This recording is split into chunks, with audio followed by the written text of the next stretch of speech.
sitting there, and he couldn't wait to get on stage because he couldn't wait to give the gift. So let me tell you when it changed for me. So back in 2001, I had been a Toastmaster for 7 years, and I had won 5 levels of the World Championship, and I was going to the World Championship, so the 10. I was one of the 10 finalists. But in the old days, you had to have 3 different speeches, completely different speeches. And I was going to a Toastmasters club at MIT, because I lived in Massachusetts. MIT, which is in Cambridge, they had a Toastmaster club called Humor and Drama. And I gave the speech for me as a practice speech. And this woman was there, this young lady who was from another country, and she spoke very little English. But she came up to me after my speech, and she said, and I quote, "I'm failing out of MIT. My family says I should quit and go home. I heard your speech. I stay." That's when I realized it wasn't about me. That's when I realized and had a higher belief in my own speech. So when you're adamant about their outcome, it takes pressure off of you, and it's not boring anymore. So I understand it, but that's giving it for you. When you give it for them, you work so hard on it, and we have to remember there's someone in your audience who needs your message. You don't know who it is. Everyone's smiling at you, but I guarantee you, most of the people in this room right now, you're dealing with a personal life challenge that you're trying to leave at the door. I get it. But when you and I have the opportunity to be on stage, we have that opportunity to influence. Whether it's at our Toastmasters Club in front of 1,000 people, when I was working on my championship speech, there was moments when I would start lusting the trophy. I'm just being honest. I turned into like Gollum from Lord of the Rings. You know,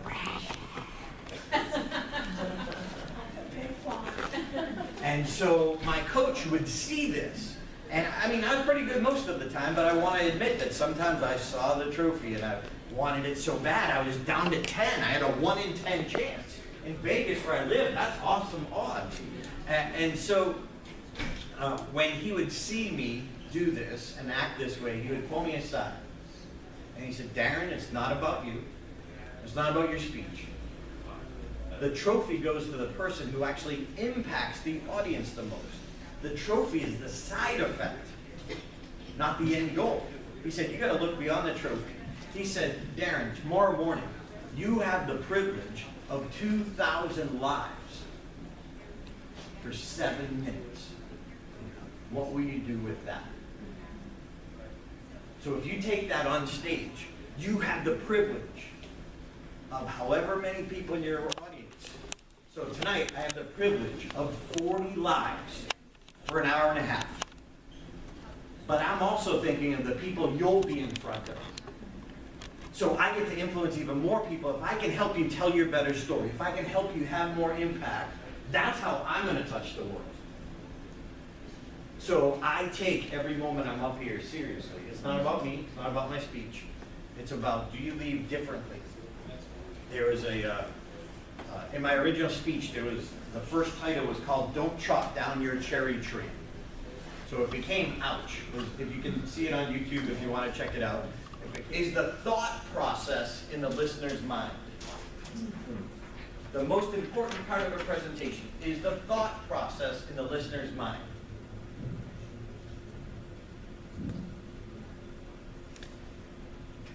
It's not your opening, it's how your opening affects our thoughts. It's not your closing, it's how your closing affects our thoughts. It's not your slides, it's how your slides affect our thoughts. And that will vary from audience to audience. So that's going to be the end goal.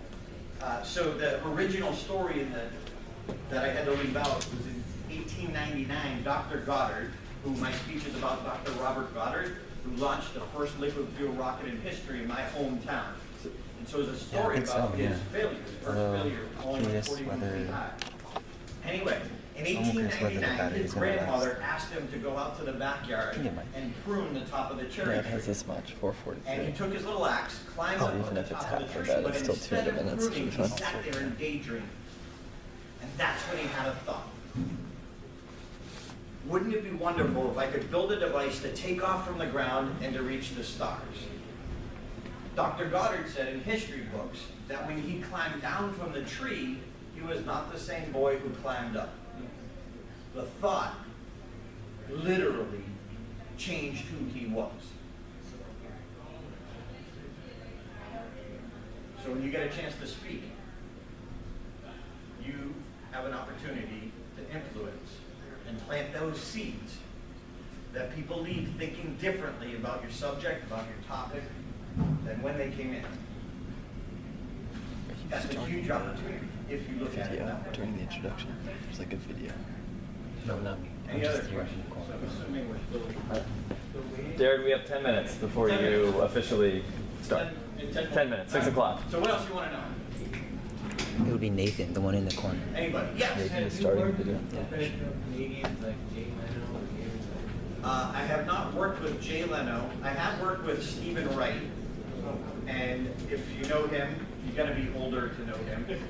He's still out there, but not as much of a household name. And John Pinette, I got to open for him once. Now, we were talking about persistence earlier. John Pinette is probably a little more famous, but again, still older generation famous. I got to open for John Pinette because I won a comedy contest in the old days. But here's the comedy contest. It was in a mall. In the center of the mall with people walking by with carriages. They put up seats, but nobody stopped. There was 2 people. Me and a guy who had started 6 months before me. We were both new, we were both horrible. But they started this contest. And they didn't realize what a horrible setting and would not work. But I went up and stood up there and took the non-response longer than the other guy, so I won. So it was the persistence that got me to open for John Pinette. It had nothing to do with how funny I was, because nobody was funny in a mall that day. But I showed up, I stayed up there longer. A lot of times that's how you get your start. You be like Abraham Lincoln says, I will study and prepare myself, and someday my chance will come. People get chances all the time, but they're not prepared. What else do you want to know? Come on, you're Toastmasters. All right, that's it. See you. Good night. Yes.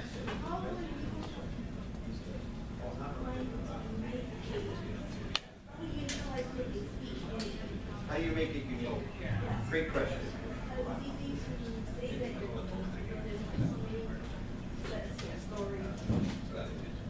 So the question is, how do you make it unique?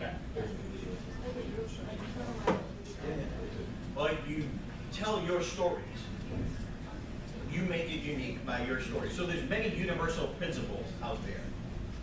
But I want to hear your version.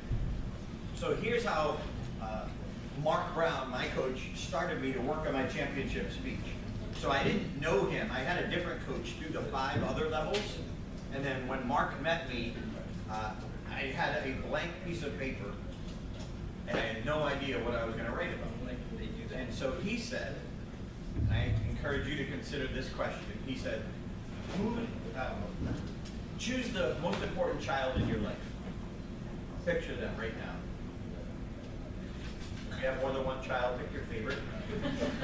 No one will tell, or whoever's been good today. And I don't have any children. Never been married. Still hopeful. But I chose my eldest nephew, Michael. And Mark said to me, he said, okay, if you were going to die tomorrow, what one lesson that you learned from your life would you want to pass on to Michael to help him through his? What one lesson that you learned from your life would you want to pass on to a child to help them through their life? So you start with the lessons that you've learned, then it becomes yours. And then you look for the stories and the evidence of when you learned it, the proof that you got. Then it's your story. So my championship speech is about failing. That's one of the oldest motivational themes or universal messages in the world. But my speech is very unique. Because it's my story and I had a great coach. if Mark didn't ask me that question and I wasn't coachable, like, I wouldn't have won. I wouldn't be standing here now. I wouldn't be speaking tomorrow morning for Wells Fargo, because that was kind of the launching off point in my career. Yes. Toastmasters International tells us that the average member goes through 5 speeches before they quit. I know, 5 pages. So, as you develop in public speaking, there are plateaus that you reach that are frustrating. You just stay stuck at seemingly the same level of competency. How do you find your next motivation to get off that plateau? Well, there's, and I'm going to be honest, there's people, I love Toastmasters. I'm still a paid member of Toastmasters, Las Vegas, Nevada, Powerhouse Pros. If you ever visit Vegas, come join us. I probably won't be there because I'll be traveling somewhere. But I'm a paid member of my club, and what bothers me, any organization has issues. What bothers me are what I call checkmark DTMs. Checkmark DTMs. They got their DTM, they got their letters after their name, but every time they've given a speech, they did it more for the check mark than the influence. So you're never going to grow if you're not actively trying to grow. But there's always going to be times where you don't feel like you're growing. But I say, you know, if there's one aspect that you can work on to get better faster, it would be storytelling, in my opinion. Storytelling is the heartbeat of any presentation, even corporate case study presentation. That's why I'm here. So if you become a true student and truly want to influence your audience, you should never have that problem. But there's times when my ego gets in the way, there's times when I get frustrated, there's times where I'm not thinking I'm growing, but find a mentor. Like, who's your mentor? When I wanted to quit, even when I was a paid professional speaker, you know, I have a bomb and it's for money and it's like, oh. So I would call my mentor, I'm done, I quit, I'm out of here. And he talked me down off the ledge. And because I thought I was the only one who bombed. You know, once you start getting paid, I thought you gotta hit it every time. And he's like, we all bomb. Like, what? Like you, like my mentor, I never saw him bomb, but I also never saw every presentation. And now my bombs are a lot better, or my bombs are better than a lot of people's best speeches. And I don't say that out of ego, I say it because I'm still a student, I still get coached. And so I think it's the mindset. But you can't fix everyone. And I think the most important thing that you can do at your club, keep people around, and to truly help each other, is to point out each other's growth. Because we don't see it ourselves. You know, we get up the first time we do a table topic and we're like, hi, my name is Darren and I like puppies, and we go sit down. And the second time up, we get up and we say, hi, my name is Darren, I like puppies and my favorite color is blue, and we sit down. We feel the same. We feel like both of those are, but you notice you stayed up there a little longer. We got to know a little bit more about you. So I think it's our responsibility to point that out to our fellow club members because they won't see their own growth. But when you see, or when people are acknowledging they're growing, they'll stick around. So I think that's the best way to help each other. Does that make sense? Does that answer your question? I think are we ready?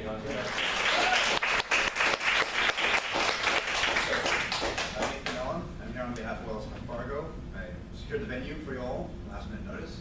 Outside by the elevators are the bathrooms. If you can quietly exit, if you need to use the bathroom, come back, you know your way. And we have the room until about 7:30, so we will be considered our speaker. And then we have a video person in the back, so try to be discreet so we don't interrupt the video. And Brad will introduce our speaker, so if you have any questions, I'll let Brad share that with you and all that's him. Thank you again for coming tonight.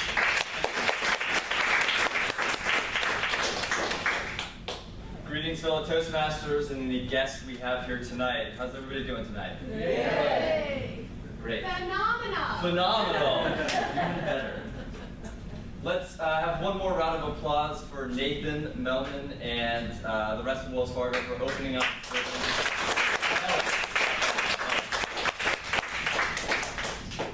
We'd like to start by asking you two questions. Number one, how serious are you at getting better at speaking? 100%, can't beat that. And number two, are you confident enough in yourself as a speaker to really hear the truth? Michael Jordan had a coach. All the great athletes, Steph Curry and the Warriors, my favorite athletes, they have coaches.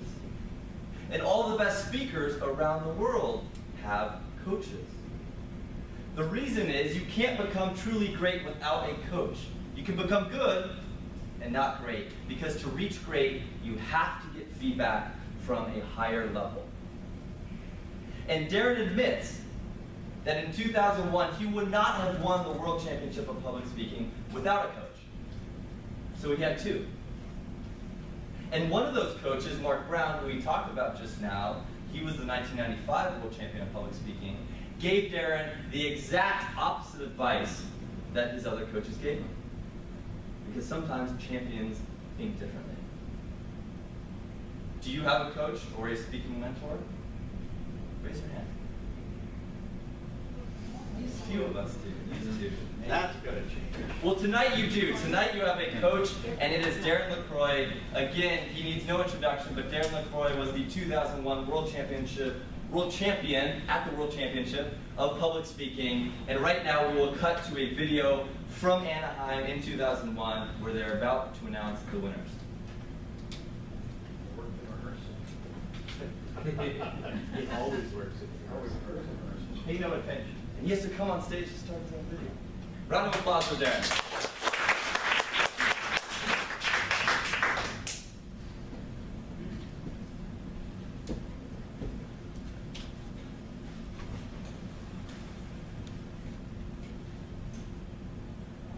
World Champion of Public Speaking, Darren LaCroix.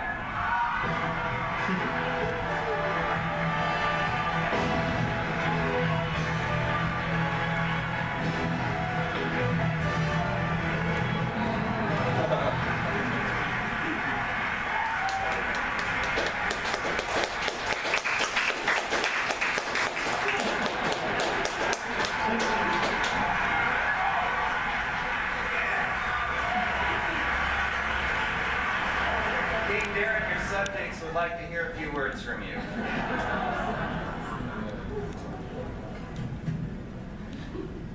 Man, that's cool. My first prayers, I asked God if the other 8 contestants could just go over time. That's all I wanted.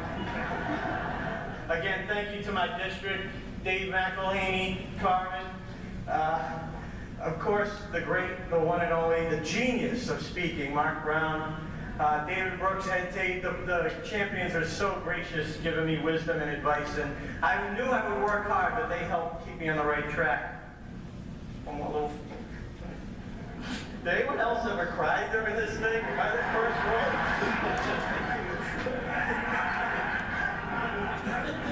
Does that count as a gesture?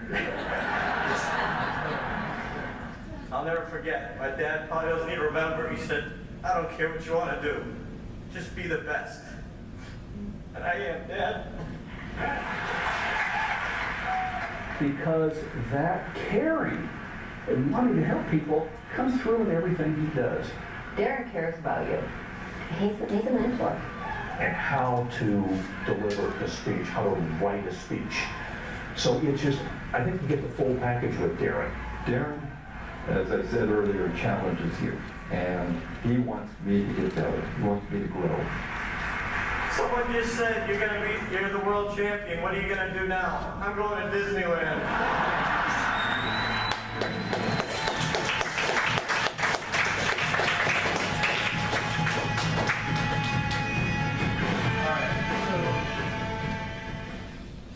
Let me dive right in. Raise your hand if right now you feel a little bit closer to me than you did 90 seconds before the video. Raise your hand.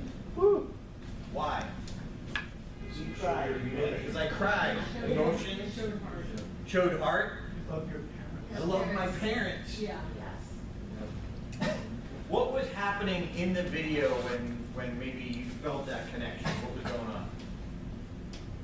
Your parents were hugging you. My mom was hugging me and like wouldn't let go. So, do you think Celine Dion needs a video introduction? Maybe. Might actually help. She doesn't need one, but she has one. So I grew up in Boston, but I live in Las Vegas now, and the only way to get my sister to come visit me was to buy her tickets to Celine and fly her out to see Celine. So we're sitting there waiting for Celine Dion to come out, and before she does, a video pops up, and you see Celine at the beginning of her career, and you think, wow, that's great. She's been doing this a long time. Then you see images of her playing with her kids, and you think, wow, that's right, she's a mom too. And then you see images of her and her adoring husband, rest his soul, and you think, wow, that's right, she's a wife too. So before Celine even comes out on stage, you feel one step closer. See, I love continuing to study people who are the best at anything, at any industry. And I look at what's the principle, how can I use it? What's the principle, how can I use it for what I do? And if you want to jot this down, again, this isn't necessarily a line item on your handout, but bonus material. This is what I learned, and this is the principle. You must connect before you can educate, entertain, or inspire. You must connect first. So what can you do to create that connection? Tell a story. Like, how could you use a video clip? So I suggest less than 90 seconds if possible, but connect people to either you personally, or even better yet, connect them to the subject that you're talking about. Connect them to the problem that you're there to help them solve. David Brooks, the 1990 world champion, says, we all have different stories, but we all share the same 6 emotions. So you're connecting to the emotion of the moment, not the literal moment. So when my mom was embarrassing me in front of 2,000 people, you felt a connection to a moment in your life where either you embarrassed your kids or your parents embarrassed you. But the connection was there. So if you truly want to influence, you've got to connect first. Make sense? All right, so let's dive in here and see if the remote, now it works. Cool. All right, so that moment that you saw happen, is that light too bright over here for you guys? A little bit. Here we go. All right, so that moment was on, winning the championship was on Saturday morning. On Monday morning, I went back to my little day job. And at that time in my life, I worked for Bose Corporation, the stereo speaker company. And I worked in one of those cube farms, where you could just see for cubes for on and on and on. So I'm sitting in my little cube, and this coworker had heard that I won the contest. And she was coming to congratulate me. She's walking through the cube maze, and she's beaming from ear to ear. And she saw me, we made eye contact. She walks up to the edge of my cube, leans over and says, congratulations, Darren. You're so lucky to be able to speak like that. Lucky? You have no idea. See, so many people think you're born with it or you're not. You're born as a great speaker, you're not. You're born funny or you're not. And it's not the truth. See, she saw the end result. She didn't see where I began. So let me take you back. It was 1992. I had a business failure. I was living at home with my parents, and one of my buddies gave me this motivational tape of a man named Brian Tracy. And I'm driving down the road listening to it, and he asked a question on the tape. He said, what would you dare to dream if you knew you wouldn't fail? I thought, I'd be a comedian. How cool would that be? Make an audience laugh and earn a living in that? That would be the ultimate. But then all of a sudden, the doubting voice in my head said, but that's not you, Darren. You're not funny. But that wasn't the question. The question was, what would you dare to dream if you knew you wouldn't fail? So let me ask you, if you wanted to be a comedian, and you had that thought, who would you go to for advice? Anyone. Judy Carter. Bill Burr. Bill Burr. You. Thank you. Bill Burr actually started with me in Boston. He was one of the guys that I was like opening for. And he went on to be famous, super famous. Anyway, you go to a comedian though. Doesn't that make sense? Isn't that logical? You want to be better at that. Go to someone who is where you want to be. Make sense? You agree with that? Yes. That if you want to be great, you go to somebody who's great in that area. Because you'll save time, you'll learn faster, and you'll learn better habits. So I made the mistake of, when I had that thought, I went to my family. If you have any dream, any hope, any desire, don't go to your family for inspiration. Unless they literally accomplished what you want to accomplish. That's the exception. So when I told my friends and family, they compared me to Jerry Seinfeld. Someone just thinking about it to someone at the top of their profession is not fair. But it's human nature, I get it. You want to be a comedian, they compare yourself to a comedian. So I decided I was going to ask a comedian. So I had never been to a comedy show in my life. So I went to this little comedy club in Worcester, Massachusetts, near where I live. And I walked up to the headliner. It was very quiet and shy. And I got up all the courage I could, and I said, "Hi, my name is Darren. I want to try this. What do I need to do?" And he asked me a question. He said, "Are you funny?" I said, "No." He said, "Good." Good? What do you mean good? He went on to explain that people who are naturally funny, people who are class clowns, he said that's one skill set. But if you took that class clown and put them in front of a group of 100 strangers and handed them a microphone, they couldn't make them laugh. He said that's a different skill set. But he said that skill set can be learned. He just handed me an ounce of hope. That was huge. That's where it started. Someone who was where I wanted to be gave me a nugget that I could grab onto. And he said two things, Darren. Number one, you need to get the book. Like, book? There's a book about stand-up comedy? Well, of course, there's books about everything, but I didn't get that. It didn't make sense. So if you want to jot the title of the book down that he recommended, I highly recommend it. Even if you don't want to be a comedian, it's a great way to see how comedians put together humor. So the title of the book is Stand-Up Comedy, the Book by Judy Carter.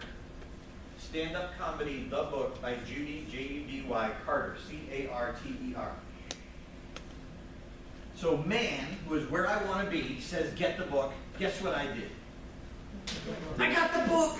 Success is not that hard! And he said, number two, you need to go to open mic nights, amateur nights, and watch other people who are just starting out. Well, duh.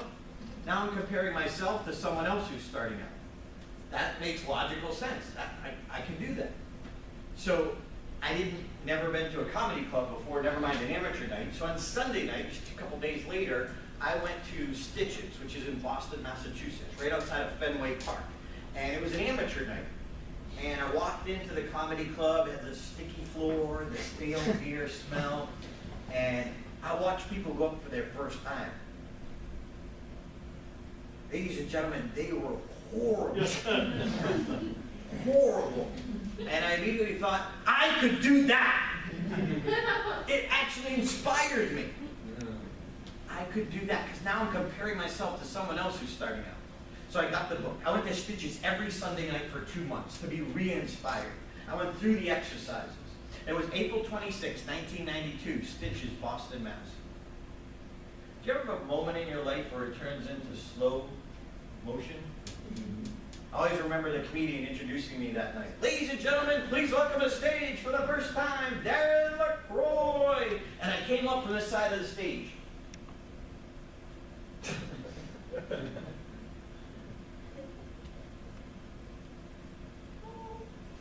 I had my little jokes on note cards. I put them on the bar stool in front of me. I had so much anxiety going through my body, I didn't have the wherewithal to pull my hand off the note cards.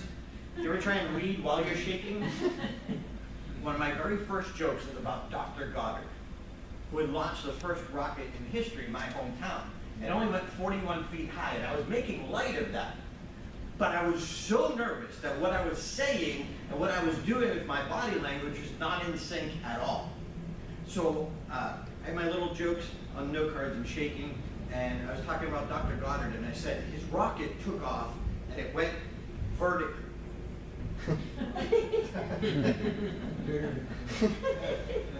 Okay, this is horizontal in San Francisco, right? I said one thing, I did the exact opposite. In that instant, I realized I made a mistake, and I just reacted. I said, ah, shoot! Not the actual word I used, but all of a sudden, everyone started laughing. Why are you laughing? It's not where you're supposed to laugh, but I'll take it.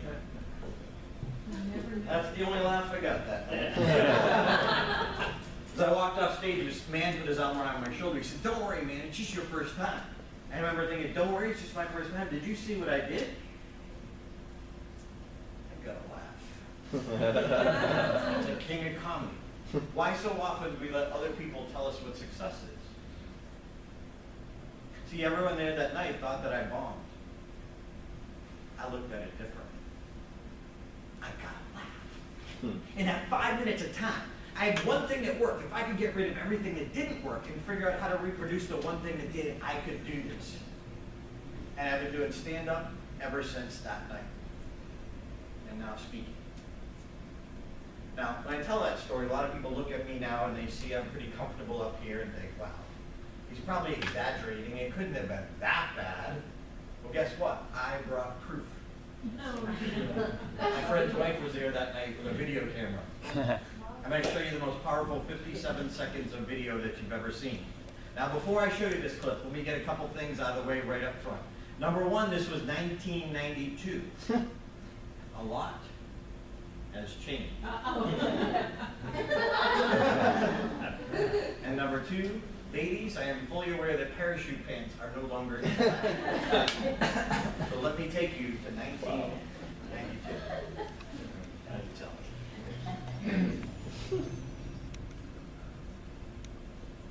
Anyone here live in New England? Yeah. I figured I had to get something. Did anybody ever notice that every other small town in New England takes one little small historical fact, makes it the greatest event in the world? Sorry for my voice, like fluctuating a little bit. A lot of towns like this. I was doing some research, like places like Lexington, you know, the first revolutionary skirmish happened there. What was his name? I can't even think of his name. Obviously, he was real famous. Eli Whitney was in Westboro, you know, born in Westboro. I was doing some research and I discovered that the first dentist to use ether actually happened in Charlotte, Massachusetts. And the interesting thing about this was he actually experimented himself. You know, nobody else had done this before. And he started with animals and he used his own dog.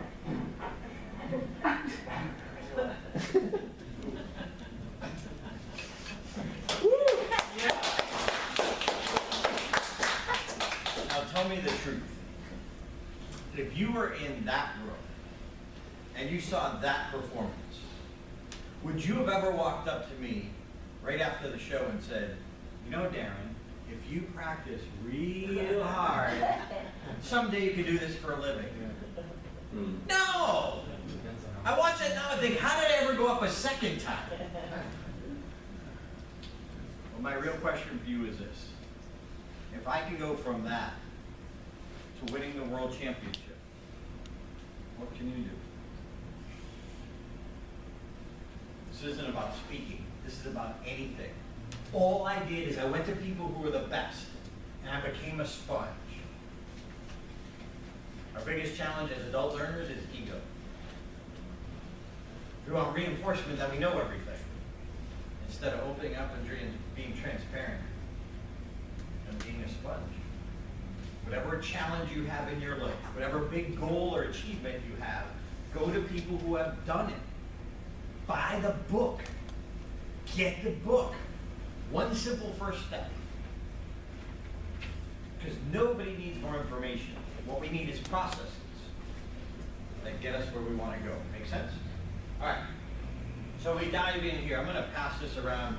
I have a newsletter that I create right every Tuesday called Sponge. If you'd like to get the newsletter, just jot your email address down. Clearly, so someone else can read it. I bring it home and my assistant's like, did you speak to doctors? And there's a couple other bonuses on there, some free programs I have, and one of them is called the Top 10 Speaking Mistakes. And if you'd like to get that, so it's like 10 videos that I talk about the biggest mistakes. If you want to get that, just check off Top 10 Mistakes. If you'd like to be a professional speaker, raise your hand if you'd like to be or are a professional speaker. Does sales count? Sure. All right. So I have a program called 52 Get Paid to Speak Tips. So I send you an audio lesson every week for a year. So it's like a 5 to 10 minute lesson just to get to know the industry, what it's like, what you can start working on now. And by the way, I'm in town next week. I fly back tomorrow, but I come back next week for NSA, the National Speakers Association. Next Saturday, right? 20th. The 20th, Saturday the 20th. So if you want to come join me Saturday the 20th, I will be back. Janice can explain NSA, or either one of you. So if you could stand up and just maybe give them a quick 2-minute version of what NSA is. Come on up front here. National Speakers Association, a national organization, obviously, of professional speakers. And a couple of people that are affiliated with people that train or serve as speakers. The Northern California chapter, to be a member of that, you have to be a member of NSA. We're making a few changes to that. The program there is going to be speaking at Saturday the 20th, what we call our kickoff for our Sales Academy. Sales Academy. Speakers Academy, thank you. You know, I break that too damn many times. Speakers Academy, where people sign up for a 9-month program, and the goal is to learn the business of speaking. It's be a better speaker, but it's also the business. How to get your name out there, how to get paid, how to network, a bunch of other things. This is a kickoff, not the start of it. It's the introduction of the program that starts in January. Everyone is invited. Go to nsanc.org, click on events, and look at the calendar. Click on the 20th of October. There'll be lots of papers on there, lots of advertisements. It's at the Lafayette Library on Mount Diablo Boulevard, Yes. walking distance from BART if you like to Yes. walk. Patricia Fripp, who Darren loves, and is one of his mentors, is part of the program, I think, via video. Via video. I talked to her this Because she's morning. going to be out of state. She's She'll be out of town. state. Yeah. I've graduated from the academy. Have you graduated? I have not. I went to the academy a year and a half ago, and I agree with what you said. It's a powerful program. And attending the national convention of the National Speakers Association is also a very, very powerful learning experience. Besides learning from people who've done what you're trying to do and finding other mentors, you meet, you integrate with people, make new friends, and come away feeling much more powerful as a speaker. So if you got any questions, just chat with them after and they'll give you some more details. This guy is the real deal. Yeah.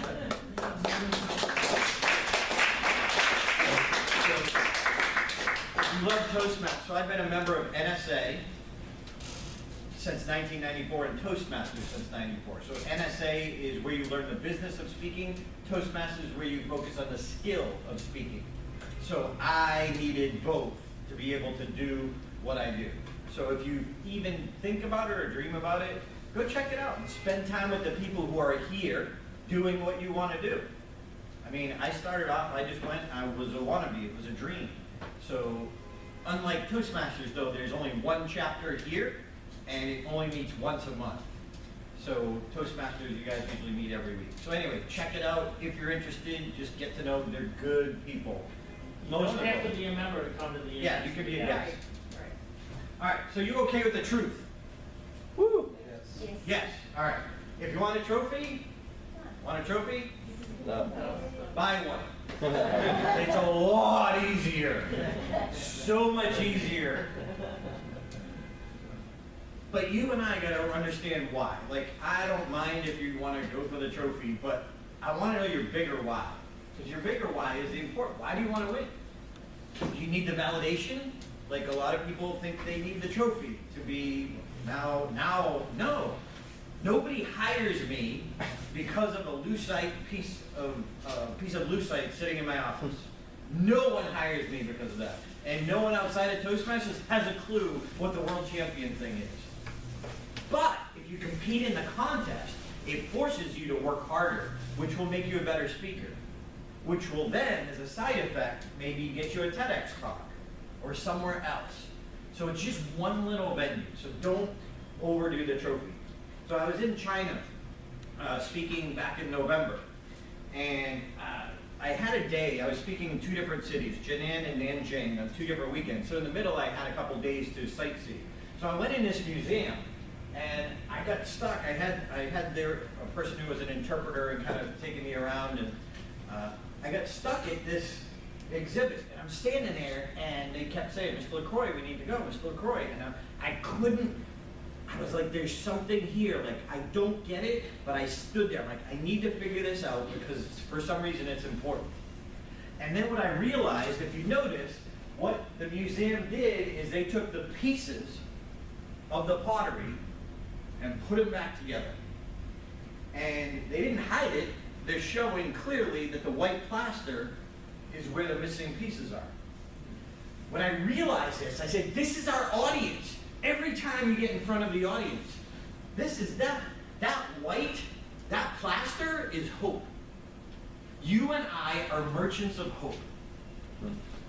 You and I, what we do, we want to be up in front of the audience, we want to inspire. That's what we need to remember, that there's someone in front of you every single time. They're smiling on the outside, but on the inside they're dealing with a divorce, cancer, they found out their spouse cheated on them. They're smiling, but they need you to help fill in the gaps. They need your hope. And some people need more hope than others. But if you get nothing else from me, I want you to realize that you don't have to be great, but you have to be intentional for your audience. And they'll excuse all sins. If you're up there for you, they'll get rid of all mistakes. They won't worry about it. But they'll feel your intention. Set your intention first. Just like me, when I was going after the trophy, and Mark, my coach, could see it, he reeled me back in. He said, you have the privilege of 2,000 lives for 7 minutes. What will you do with that? So, you want to be twice the speaker you are a year from now? Yes. Yes. One person, excellent. So if you want to be twice the speaker you are a year from now, what is it? What do you need to do? Let me put it to you this way. It was 70 days before the World Championship. And I had to write the new speech. Mark Brown gave me that advice. He said, choose a child in your life. And so I wrote the speech for my nephew Michael. And he said, every time you present, put Michael in the 4th row. And he said, just give it to Michael like it's your last chance. Let everybody else eavesdrop. That was awesome advice. So, but when I was doing version 1.0, I drove 2.5 hours down to New York from Boston to work with Mark the first time. So he'd given me some guidance to write version 1.0 of the speech. And when I got there, I was so pumped. This was the greatest speech I had ever written. And if you don't know Mark Brown stands about 6'2". He's got a heart of gold. He's a native of Jamaica. And he's got this beautiful booming voice, like the laugh from the guy from the old 7-Up commercial. That was my coach. When I got to the meeting room, we're at Reader's Digest, where he worked. We got in like a corporate theater. Went up, and we're standing there on the little stage. And I was so excited to give Mark my speech. As I handed Mark the greatest speech in the history of Toastmasters, I swear it was so good you could hear choirs of angels as I handed it to Mark. Mark took the speech.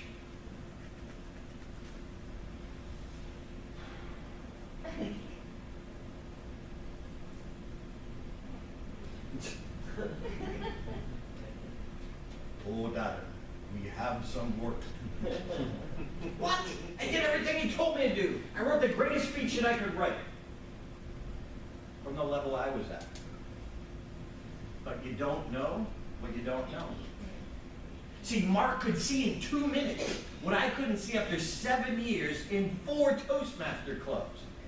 I didn't know what to look for. That's when I realized the value of a coach, the value of a mentor who was way above. So here, the truth behind it was, in 2001, when I entered the contest, I was getting a little full of myself. My ego, I was the king of my club. No one could give me feedback. But there were no world-class speakers in my club. So I was, the best in my club, which if you're hanging around with people who aren't better than you, it's hard to get better. So what did Mark see? That's what we're going to cover tonight.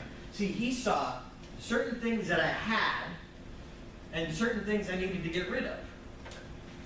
And certain elements that was missing. So what did he see? That's what tonight's about. So if we look at it, do you ever notice that some people take the stage and other people own it? Like you can just tell. A lot of times in a speech contest, you can tell who's like the top 1 or 2, and you haven't even seen all the contestants yet. Why? Because somebody owned it. So what's the difference between taking the stage and owning it? Speak to your audience and connect deeply. That's the difference. One difference. Another one. Practice and review their speech. Someone who owns it prepares like a champion. Someone takes the stage, they tell stories. Someone who owns it, they tell unforgettable stories. Someone takes the stage, they're thanked. If you're gonna you can take pictures, but you might wait until the end and then you get them all in one picture. Someone who takes a stage, they're thanked. But someone who owns a stage, they're loved and tweeted, and it's repeated. They're appreciated, they're invited back and referred. They clap, they applaud, rave, and want more. And then finally, they attended a few seminars. They were trained by experienced coaches. Like, there's a difference and there's a reason. I love Toastmasters, but as a Toastmaster for 7 years, it wasn't until I met Mark Brown where he showed me some of the things I'm going to leave you with tonight, and everything changed. Everyone got that? Yep. Making sure all the pictures are taken. One more in the back. Go ahead.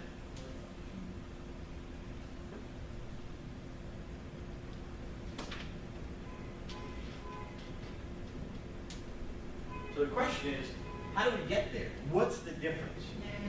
So this was Mark. Mark was my coach. Obviously, that was the morning of the championship.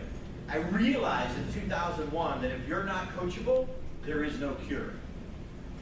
If you're not coachable, no one can help you. You can get all the advice you want, but if you're not really hungry and eager and wanting to grow, it's all just going to fall on the floor. So why get coached? What does it do for you? So looking at my own career, my own timeline, like you can get direction from somebody. Like they can give you a few pointers, and that's good. It's going to make your speaking better. But when you get coached, it dramatically increases your learning. Because now you have somebody one-on-one giving you direct feedback about you, and know the changes will happen quicker. So are you trying or are you training? Look, one too far. This is not working well today. Better fix this. Are you trying or are you training? Are you trying to be a great speaker or are you training to be a great speaker? What's the difference? Maybe. Feedback. Feedback.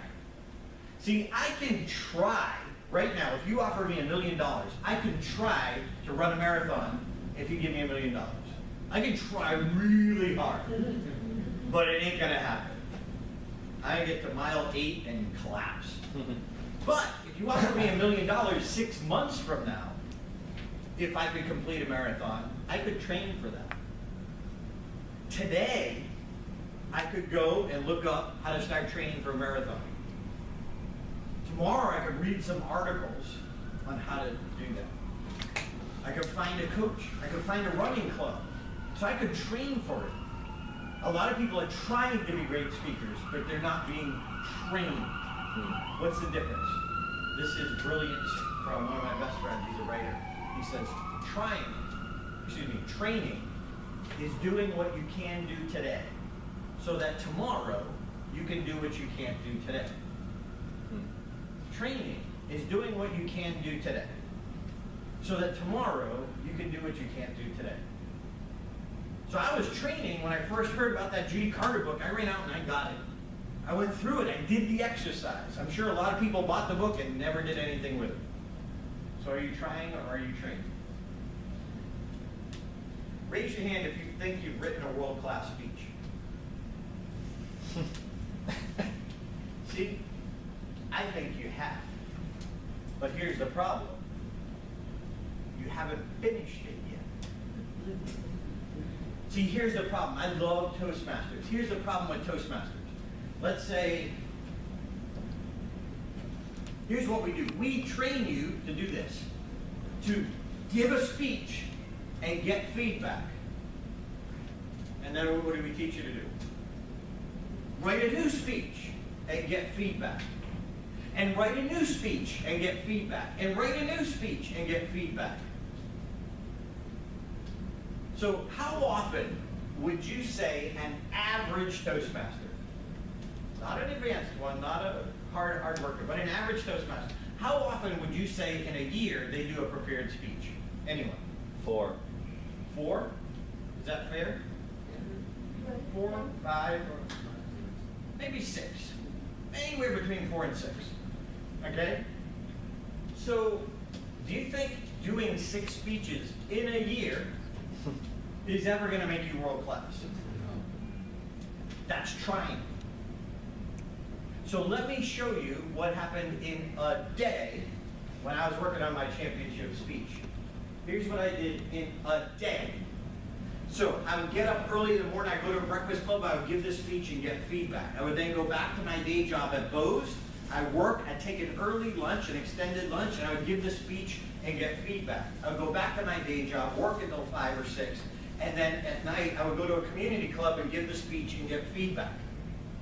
In a day. See, I'm not special. I'm just a guy who used the tool of Toastmasters better than most. So if you look at what I did in a day, compared to what an average Toastmaster does in a year, do you see the difference? Now, you may not have the time, and you may not want to be world class, and that's okay. But if I can get you to just do a little more, or get a little more guidance from a qualified teacher or coach, you'll get better faster. Is that fair? So this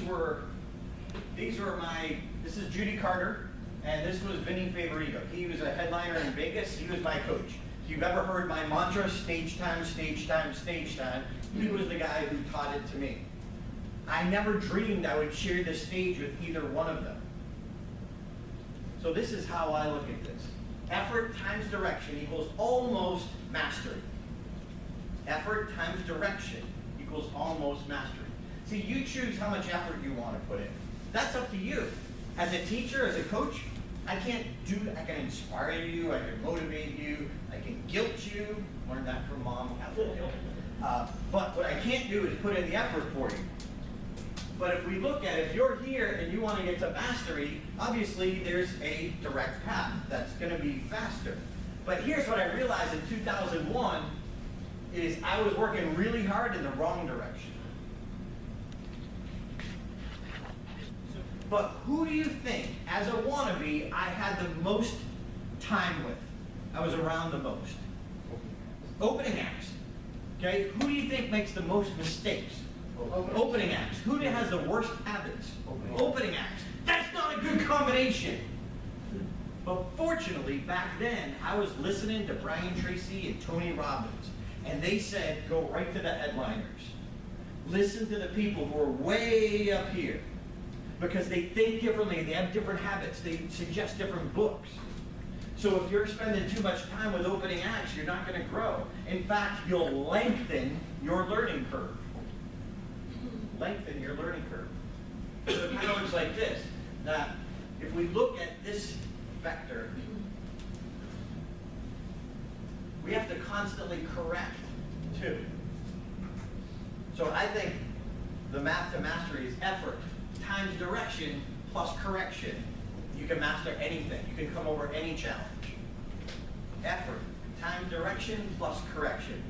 So I think a little bit of effort in the right direction can outperform massive effort in the wrong direction. Both are important. There's some people get direction, do very little effort. But if you do a little bit of effort in the right direction, you're going to get better faster. So where you get in your direction. See, I think every speaker can become world class. I think you can. You can, doesn't mean you will. But it goes back to effort and direction. Two biggest problems in the speaking world. Number one, ego. Number two, self-doubt. At the beginning, you doubt yourself. You doubt your stories. You doubt your experience. But then as you get more confidence, then ego becomes a problem. That was my problem. So question, X's and O's, which are the hugs and which are the kisses? I know there's going to be a quiz here. Which are the hugs and which are the kisses? So raise your hand if you think X's are the hugs. Raise your hand if you think O's are the hugs. Raise your hand if not really sure anymore. So I'm a guy, I thought, well, X is like when you hug somebody, you make an X behind your back, and when you kiss somebody, you make a circle with your mouth. Because a friend asked me this, and I'm like, well, duh. And I found out I was wrong. But I'm a guy, so what do you think I did? More research. And I found out, more research, I was still wrong. Here's what I realized is that experts question what you know. You got to question what you know. I'm asking you tonight to look at speaking differently. Look at a few things that maybe you think you know how to do. Well, what if there's a better way? What if there's a world-class way? Craig Ballantyne says if you want to master peace, you have to master the pieces. You want to master peace, you have to master the pieces. So what are I call it the core four. If you want to own the stage, there's 4 different skills that all work together. You might be better at one than the other, but this is how I lay it out. So number 1, creating and structuring, writing your speech. That's one core. 2 is stories that stick, stories that are memorable. Anyone can tell a story, but does it actually change our thinking? Number 3 is make them laugh or engagement, just keeping people engaged.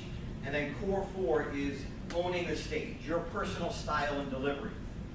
People who are masters, they can vary greatly, but they have to own their own style. So here's the question. Letting our picture takers take their pictures. And one more. Okay, so here's the problem. This is your brain. So here's what the conscious mind is, what you know. The subconscious mind is your habits. So if you and I truly want to influence, the problem is we hear things and then we forget things. They say that 50%, you forget 50% in what you heard in a day. The next day you're going to forget another 50%.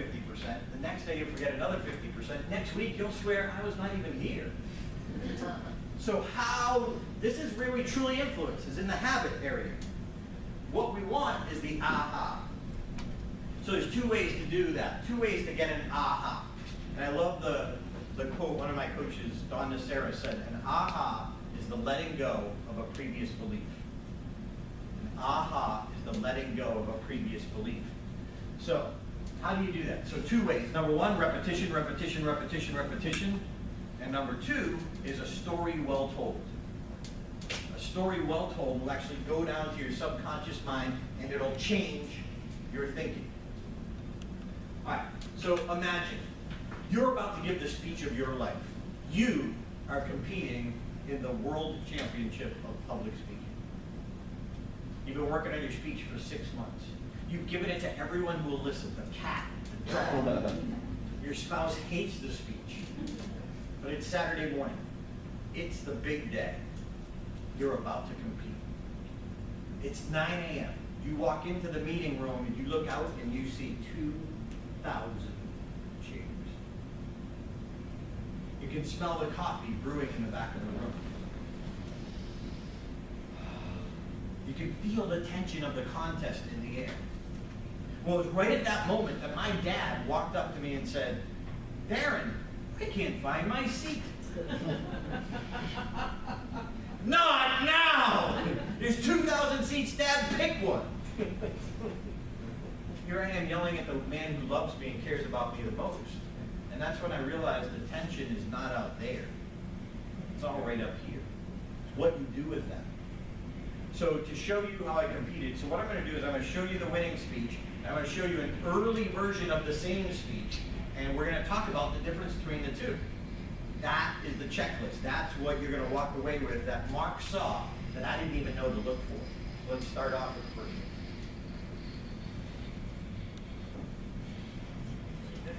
Number 5, Darren LaCroix. Ouch. Ouch. Darren LaCroix.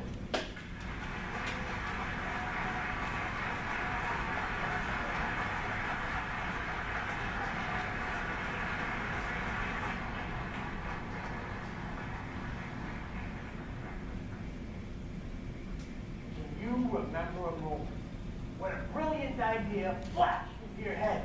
It was perfect for you. And then all of a sudden, from the depths of your brain, another thought started forcing its way forward through the enthusiasm until finally it shouted, yeah, great idea, but what if you fall on your face? What do you do when you fall on your face? Do you try and jump right up and hope no one noticed?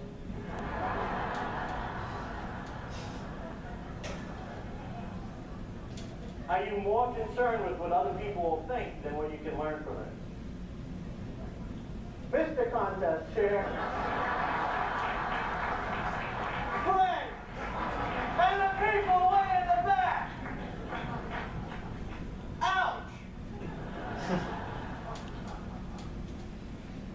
Did you feel I stayed down too long? Have you ever stayed down too long? After 4 years of business school, I went out and I went for the American dream. I bought a Subway sandwich shop.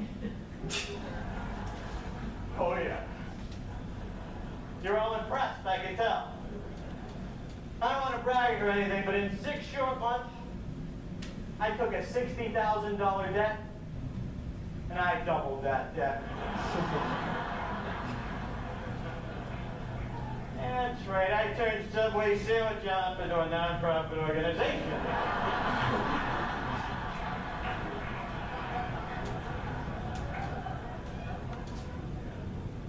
I financially fell on my face. But then I remembered, I was not the only one from my hometown of Auburn to fall on his face. You see, 100 years earlier, my childhood hero, Dr. Robert Goddard, had a ridiculous idea about building a device to take off from the ground and reach the sky.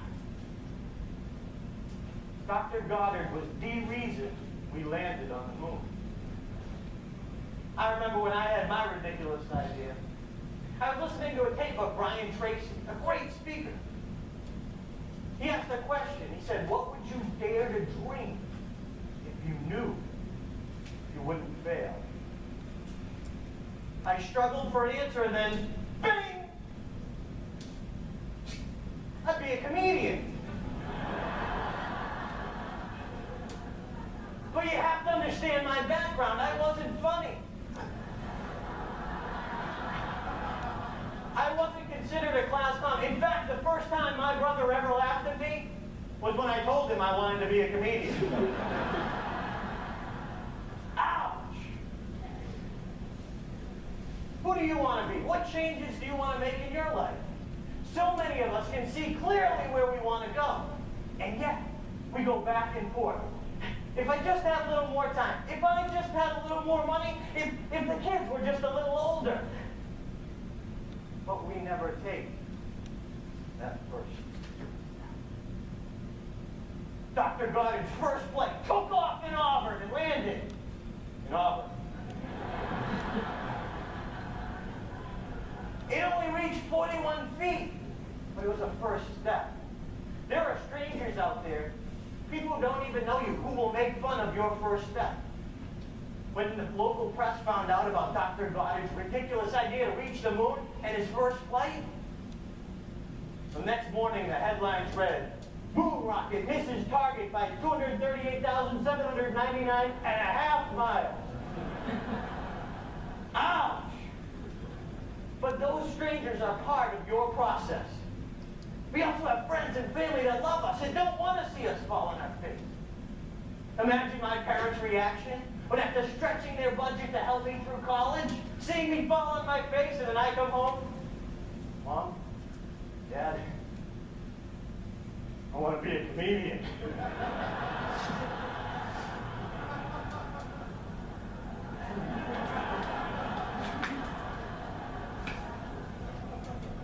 I was met by silence.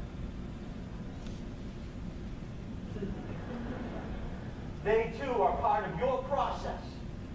After a year of struggling in the comedy world, I'll never forget one night. I was bombing for 20 minutes. It was horrible. So I went for my surefire bit. I brought a woman up from the audience and she stood directly behind me. She put her hands forward in place of mine. It's an old improv technique. She would tell the story with her hand gestures as I would tell it verbally. And it works best. The more animated the hands are. Well, this woman stood there like an ancient statue. She didn't move. I turned to her in desperation. I said, "Please do something with your hands." She did.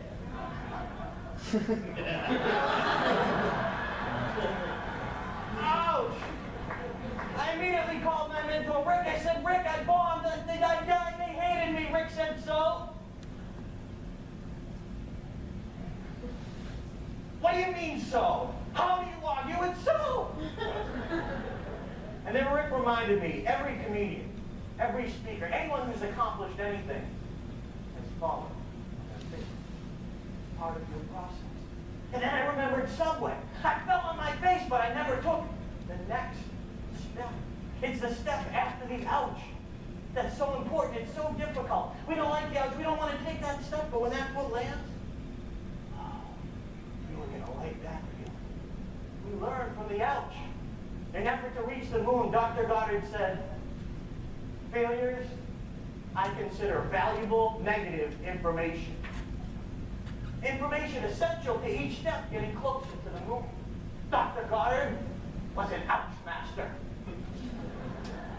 We need to be ouch masters. If you're willing to fail, you can learn anything.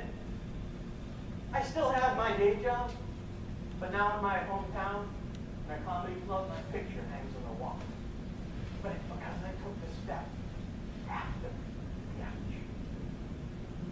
I wasn't given the gift of making people laugh. I was given the opportunity to take a next step. So will you. What's your next step? When will you take it? Take it. I didn't want to look back on my life and think, never did try that comedy thing, but instead, I paid all my bills. We're all going to move forward and try and reach a point, but we're going to reach a point headed to our goals where we get stuck and we can't move. And when we're so afraid of that ouch, we forget that if we lean forward and take a risk and fall on our face, we still made progress.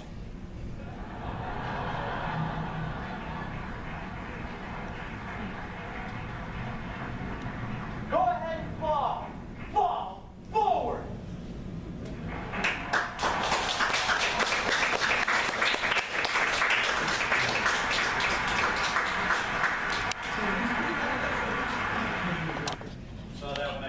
Yeah. Now, quick insight on that. I didn't do that because I thought I won. I did that because I gave the speech I came to give under the pressure of the World Championship. All you can do is, like, I had no control over the other contestants, but I had a lot more control over me than I thought I did. All right, so that's the winning version. Now I'm going to take you back. So that's down there. I did this 22 times at 22 different clubs. So now I'm going to show you version 3. This was done at Genzyme Toastmasters, which was right at the base of Bose Mountain where I worked. Now, I never dreamed I would show this to an audience. This was for my own self-study. So when I show you this, I'm gonna fall out of camera. It's just on a tripod in the back. But here's what I want you to look for. What's the difference between, we'll call this the early version and the winning version. Okay, the early version and the winning version. So I want you to look at what's the difference and take some notes. And then we're gonna dissect how to fix things and what to look for. So this is gonna give you, you're gonna evaluate a whole different way after tonight, okay? So early version, winning version, you're gonna tell me what's the difference. Okay? Here's the speech. You remember a moment when an idea jumped into your head. It was perfect. You could feel the enthusiasm reach your eyes.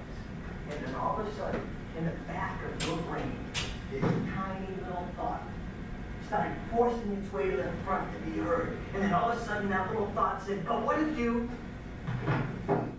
fall on your face? What do you do when you fall on your face? Do you try and jump up quick so no one else notices? Do you think maybe it's not worth the risk? Are you more concerned with what other people will think than what you can learn from it? And Toastmasters, fellow Toastmasters and guests, what do you do when you fall on your face? What do you expect?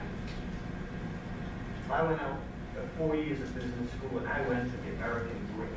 I thought, Subway sandwich shop. You're impressed, I can tell. I don't want to brag or anything, but I took a $60,000 debt in just 6 short months. I doubled that debt. Turned Subway sandwich shop into a non-profit organization. But I was 22, I knew everything. I had all the wrong expectations, though. And then I remembered back to a man from my own hometown of Auburn, Massachusetts, that had great expectations. In 1899, Robert Goddard climbed the cherry tree. It was a beautiful autumn afternoon. And he climbed to the top of the tree and he started to daydream. And he looked out over the field and up to the sky. And he thought, how wonderful would it be to build a device to take off from here and reach the stars. Dr. Robert Goddard is now known as the father of modern-day rocketry. He's the reason we put a man on the moon. He said that the day he climbed up that cherry tree, he realized he was not the same person when he climbed down. He was different. What are your ideas? What are your dreams? How do you visualize that? The first time my brother ever laughed at me was when I told him I was going to be a comedian. What are your expectations? What do you look for? He had great expectations. He did. Okay, that's all I can handle. So take 2 minutes right now, just jot down notes and things between the two. Jot down what was the difference. 2 minutes, just kind of reflect.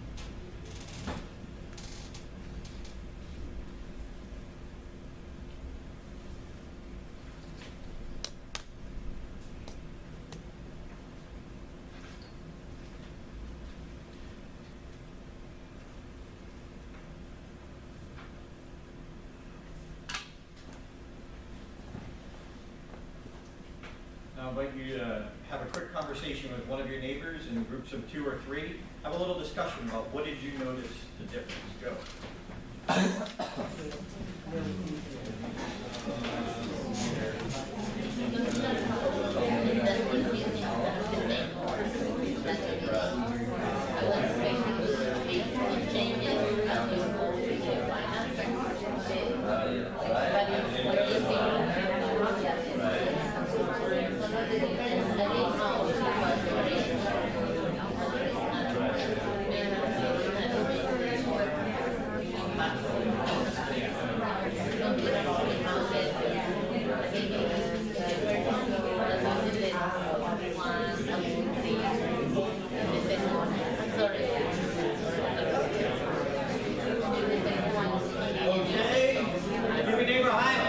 say, we got this.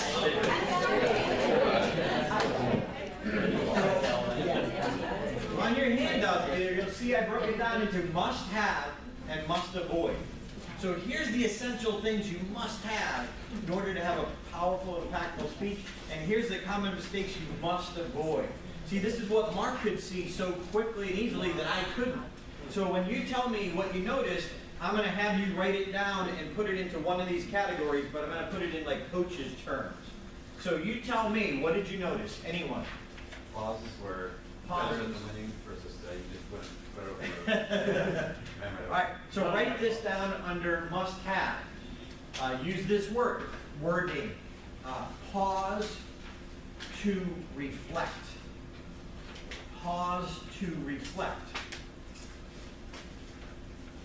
Most presenters don't pause long enough. I studied 10 years of contest videos. So for our younger viewers, a video, VHS, so in the old days, they were like VHS videos of the previous contest. So I studied 10 years of contests, and I watched 9 contestants each year. That's 90 world-class speeches. So I sat down and I studied them, and I said, what was the difference between the person who came in first and the person who came in second? The biggest difference was the pause. Wow. But here's what I learned from the champions: why and how to pause. See, most people say pause for effect. No, that's drama. Pause, I learned this from Patricia Fripp. Pause to let the audience reflect. How do we do that? Why do we do that? So, remember I said the most important part of a presentation is the thought process in the listener's mind, right? So this is what it's about. Most presenters create a disconnect between themselves and the audience. So let's say Janice and I go out for coffee. So I haven't seen Janice in a long time. And this is how the conversation goes. What would you be thinking if you were Janice? Hey, Janice, it's great to see you. I haven't seen you in so long. Hey, what's the big speech you've been doing lately? Hey, I did this one for Wells Fargo, these executives, really cool. But have you gone to see any good movies lately? Oh, for me, I saw, like, I can only imagine, I thought that was great. And if I kept asking her questions and not let her answer, what's she gonna do? Lean back, cross her arms, and think I'm a jerk. If you speak without pausing, you're selfish. The whole point is to get the audience to think.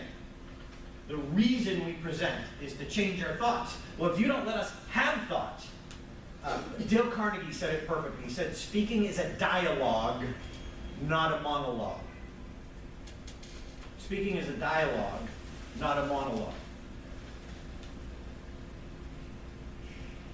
So I have to allow you to have those thoughts to create the connection. Just like in a conversation with Janice. If I'm asking her questions and not letting her answer, I'm creating a barrier between myself and my audience. But we as a presenter, we have the ego and we think that, we've got to keep talking. We're up here, we're supposed to be talking. But our purpose of talking is to let them think. Now we have to say the right things. All right, so tonight, me here live, not on video, me here live, what was the longest pause that I had tonight? What was I talking about? Any guesses? Any guesses? Repairs. No? You're asking questions. Well, what questions was I asking? There was one specific pause that was longer than everything else I said tonight, other than like showing clips. When you asked, was it becoming cool? Nope. That was good. Good guess, though. Very good guess. When I asked you, if I can go from that to winning the world championship, what can you do? You didn't notice the pause, because you were thinking. I'm from Boston. It's a Boston term.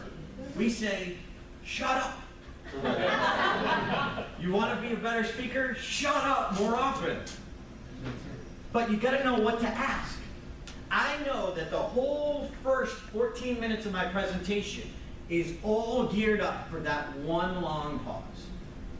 It's orchestrated. So you can think. Why? Because I want, especially the people who are newer Toastmasters, to think, well, it's easy for him. He was born naturally awesome. No, I have to work at it. But I'm just having fun here. I'm not actually, anyway. So when I ask that question, if I can go from here to there, what can you do? I have to be confident enough to let me think. So when I studied the champions, I realized you would ask a question, pause. Ask a question, pause. When you ask a deeper question, pause longer. So for example, if I asked, let's see, so if I asked you, have you ever been to Vegas? What would you answer? Yes. Yes. Okay, how long did that take her? A couple seconds. Okay, so I ask a simple question like that, short pause. Because you as a presenter got to think, how long does it have to take them to answer that question? It's a yes or a no question, short pause. But if I asked you, tell me about your favorite childhood memory, it's going to take her longer, right? So I have to pause longer. Because you got to look at what's the question I'm asking, how long will it take them to answer? And if I want you to go deeper, I have to be confident enough to stand here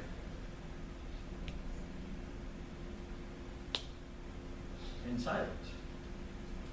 Most presenters, they pause to breathe. Like, that's selfish. So put must have, pause to reflect.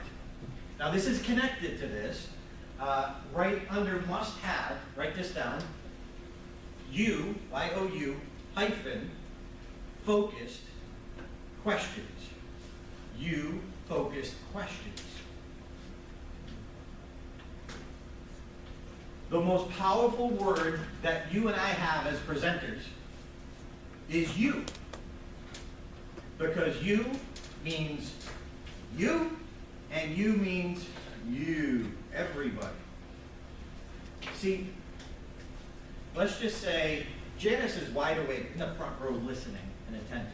But let's say Janice was suffering from jet lag and she was nodding off. Okay? What would happen in Janice's mind if I was over here telling a story, she doesn't feel engaged, she's nodding off, and I would say, is that right? Janice! What would happen to her brain? Like a cattle prod, right? So to Janice, Janice is the #1 most powerful word. Number 2 is you. Because what I'm doing when I say you is I'm reaching out and I'm reconnecting you to what I'm saying. And I'm reaching out and I'm reconnecting you to what I'm saying. Your brain has to answer you-focused questions. It's programmed that way. So me as the presenter, I'm going to use it strategically. So, now you guys are out because you've seen this 100 times, so you can't answer this one. But how many times would you say, so an average Toastmasters speech, contest speech, is about 750 words. Some have been less, some have been more, but let's just say 750. So in my speech, 750 words, how many times do you think I said the word you, Y-O-U, or your, Y-O-U-R? How many times? Just a guess. 30, 50, 100. 100? That's every 7th word. But it's a guess, so thank you for playing. 34. That's an average of over 4 per minute. Now, I'm not saying that's the gold standard. I'm just telling you that's what was in mine. So consider my opening. Can you, my second word, remember a moment when something flashed in your life? It was perfect for you. And then all of a sudden, from the depths of your brain, okay, so in like 15 seconds, I got 4 of them. You have to be engaged because I used you. Most presenters are I, and then at the end, you should too. So what you also put it under must avoid, the I-you ratio. the I-you ratio. Look at your speech and ask yourself how many times you say the word I versus how many times you say the word you. It's okay to say I.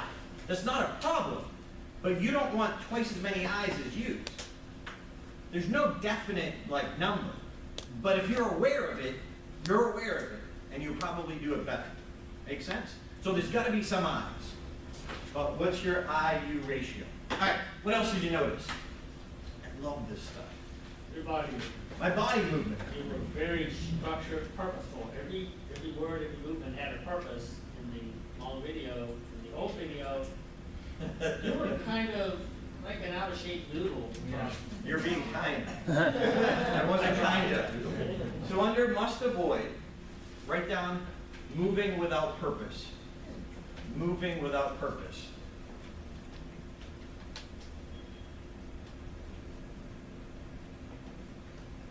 And you couldn't see that, you couldn't tell because you weren't there, the camera was following me, but I'm horrible at memorizing. So write down, under must have, write down internalize, don't memorize. Internalize, don't memorize. And what that means is you want to get the gist into your body, but you don't want to worry about word for word. Because if you're worrying about word for word, you're in your head. So write this down under must avoid. If you're in your head, your emotions are dead. If you're in your head, your emotions are dead. If you're thinking about what you're going to say next, you're not present. The audience wants you present, not perfect. The audience wants you present, not perfect. They want to know you're right there in the moment with them. But if you're thinking of what you're going to say next, you're taking yourself out. So using the stage of purpose.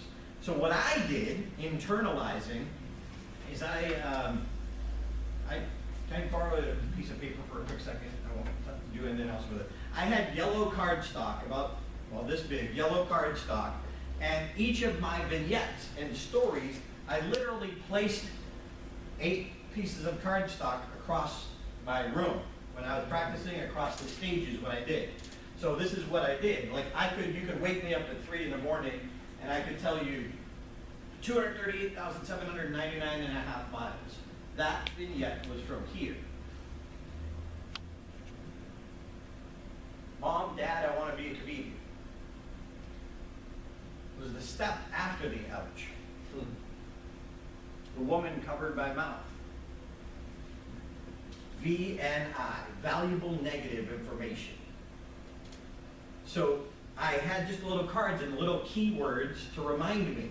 And then I actually had my dad point out of order. So I wasn't doing it all in order. But here's the thing, when I stood in that spot, eventually it was anchored. So if you study NLP or Tony Robbins, he talks about anchoring. What I was doing was anchoring that part of the stage with that vignette. So I would stand there and I would know what to say. And I would stand there and I would know what to say. So I didn't have to worry about it. You still should know your opening and your closing, word for word. But everything in the middle wasn't perfect, but it was close. All right, so under must have, this is related to this, write down holograms. How do we say it wrong? Holograms. Whenever you're telling a story, and write down, this goes along with this, write down dialogue, must have, dialogue. These are all related. I'm going to explain them at once. Under must avoid, put down too much narration. Too much narration. Most presenters tell all their stories in narration. Dialogue is what Mark taught me. He said you can say more in fewer words. So think of each story has its own little hologram. Everyone knows what a hologram is? R2-D2, Princess Leia. So think of each story, there's a hologram of that story in the audience's mind. Right there. So like when I was in a comedy club, I walked up to the comedian. Hi, my name is Darren. I want to try this. What do I need to do? Notice what I'm doing. I'm stepping out to narrate, but I'm telling dialogue when I'm in the hologram. So Mom, I want to be a comedian. He said, are you funny? I said, no. He said, good. What do you mean, good?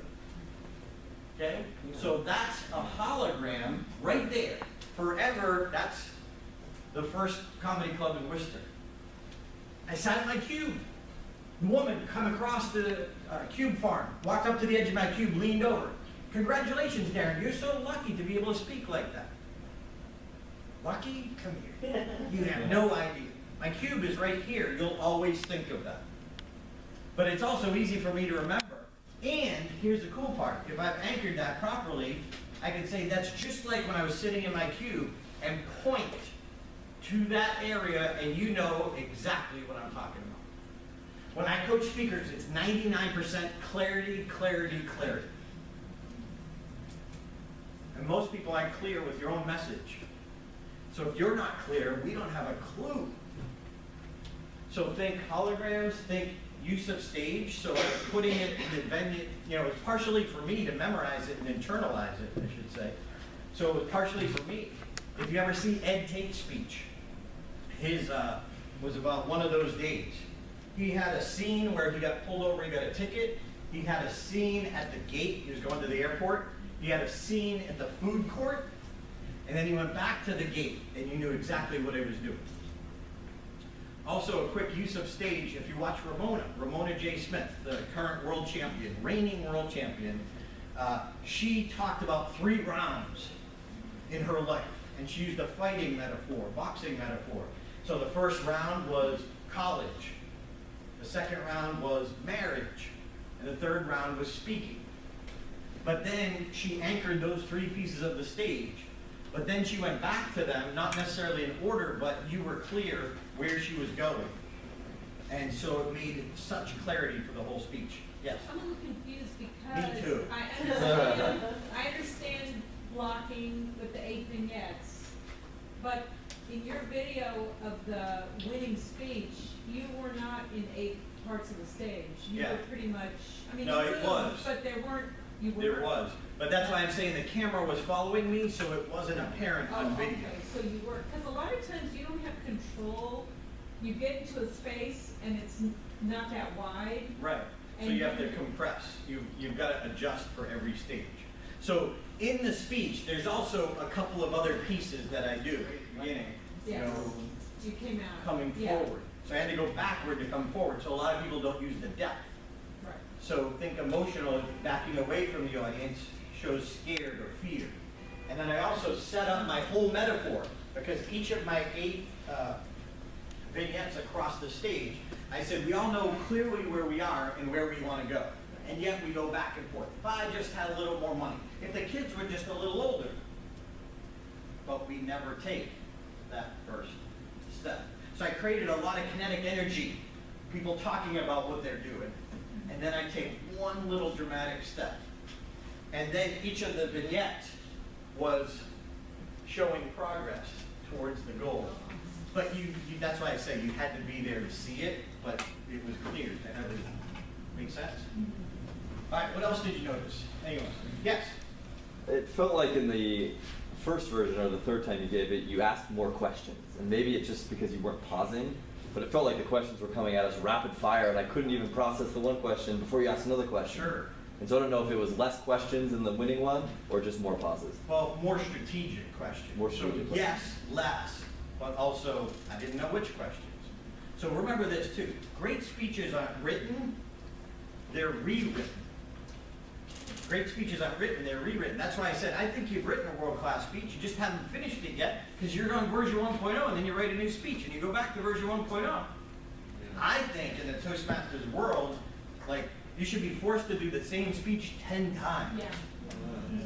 Because we train you to get feedback, but then we don't let you do it. The whole point of feedback is to do it and make it better. So it pains me that, I think that's the power of the contest is, and unfortunately, only if you keep winning.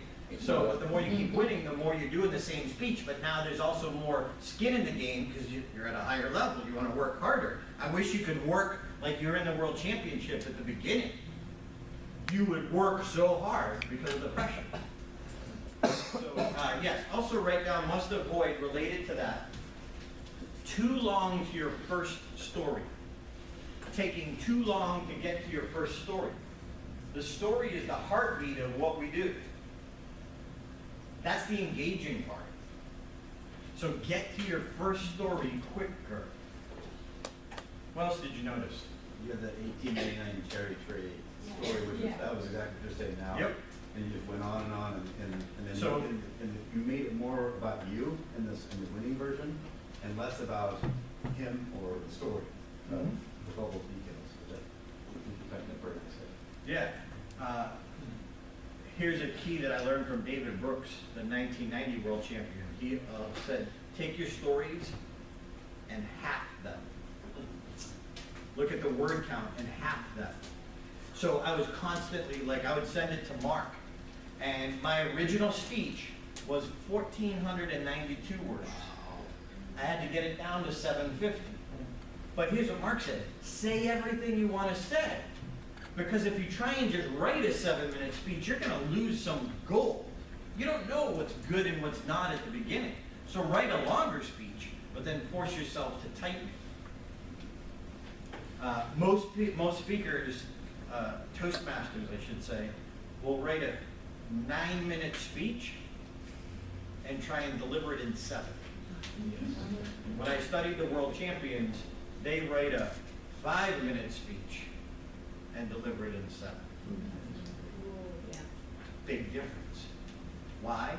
Because they understand the pause and its power, because it's about your thoughts. Let's see. Other. Did you have something else? I was going to say something similar. Okay. You figured out. I always ask the question: what does the audience need to know? What don't they need to know? And that's the discovery of getting rid of the language. In most cases, you're getting rid of a lot of stuff. They don't even know this. They don't even know this. I think sometimes to allow the audience to use their imagination when you take out certain language and use that key word or two. Yep. Also, write down must have. Write down VAKS. VAKS. Especially in your bigger stories, your more emotional stories, give us a visual, give us an auditory, give us a kinesthetic, and give us a smell. VAKS. And circle the S. Circle the S. Why? Because the smell is actually the most powerful. So when I started my story, I said, picture this. You're about to give the speech of your life. You walk into the meeting room, you look out, and you see, what did you see? 2,000 chairs. In the back of the room, see, more people respond to that one. That's exactly my point. And then what did you feel in the air? Tension. And then what did you hear? My dad said to me. So in a matter of 10 seconds, I got in a VAKS. You want to be a better storyteller? Bring us to the scene. Give us a visual, give us an auditory, give us a kinesthetic, and give us a smell. Quickly, and just one detail so we paint the rest of the picture. When you introduce your characters, must have, put visualize characters.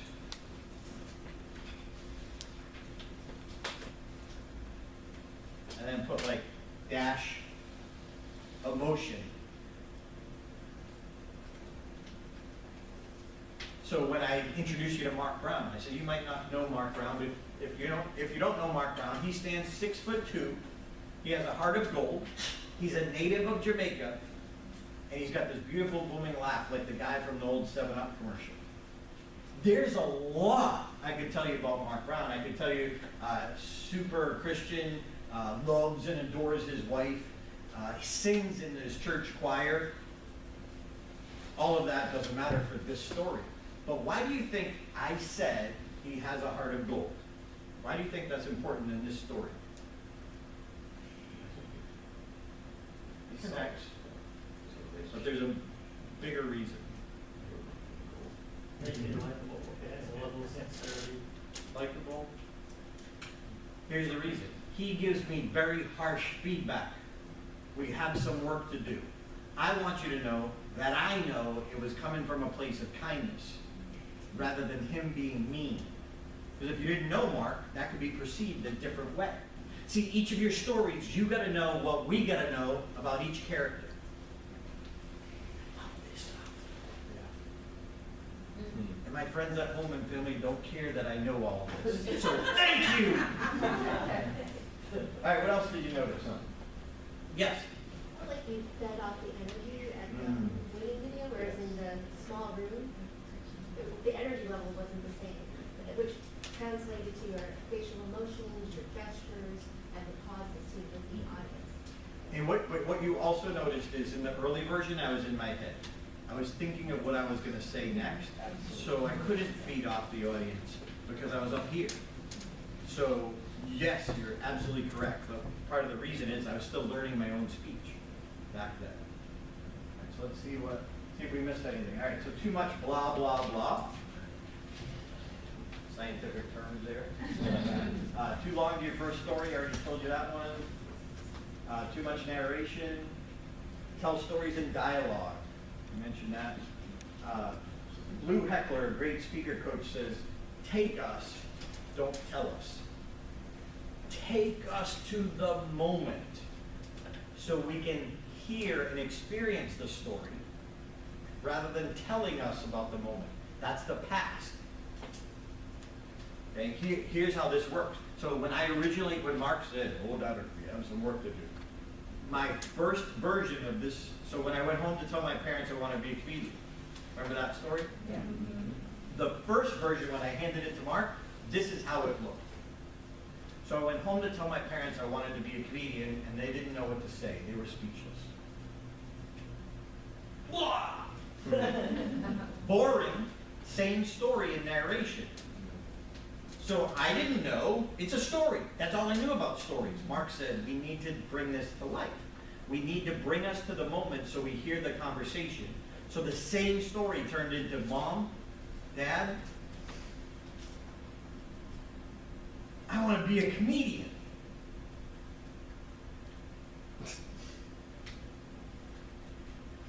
I was met by silence. Okay, so notice here, facial expression changes. I step out to narrate and explain, and I point back to the character. It's not easy to do. It's simple to get, but we got to get you to do it. Because it is truly, in fact, the dialogue is where the emotional connection happens. It also, the power of it is it allowed me to say more in fewer words. So every day I would email the speech to Mark Brown, starting from 1,492 words. I would send it to him. Hey Mark, got it down to 1,099. Hey Mark, got it down to 962. Hey Mark, hey Mark, hey Mark. So I was using a word count on a Word document with my goal to get it down to like 750. But I would get ecstatic when I could take 2 sentences and turn it into 2 words. Jerry Seinfeld says he'll take 7 hours to take a 9-word joke and make it a 6-word joke.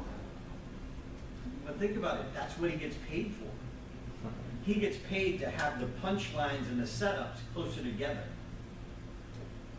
The better comedian, the more punchlines. And then when a punchline can be the next setup, it's even tighter. He can't go on and on and on like we do. That's a different job. We have less pressure, but we can learn from the same principle because we'll be a better presenter if we're stronger. Okay, let's see what else we have. Yeah, dialogue allows us to say more in few words. Don't memorize, internalize. Internalize your presentation. If you're in your head, your emotions are dead. Pause to reflect. See, you picked up on a lot of it, but you didn't know what to do with it. And now I want you to start looking for these things. You're going to see people who come up and they pause, and you're like, nope. Pause with purpose. Most powerful part of a presentation, the thought process. Stepping on laughs, stepping on thoughts. You're stepping on thoughts when you're not pausing long enough, when you're trying to get us to think. You focus questions, we mentioned that. This is a great one. Tap and transport. Write that down. Must have tap and transport. What that means, and this comes from Craig Valentine, 1999 world champion. He says we tap into the audience's world, and then we transport the audience to our story. So we tap into your world, and then I transport you into my story. So everyone stand up, please. Everyone stand up. So real quick, I'm going to have you repeat after me. Give me energy. I know it's late. I know you're tired. It's been a long day.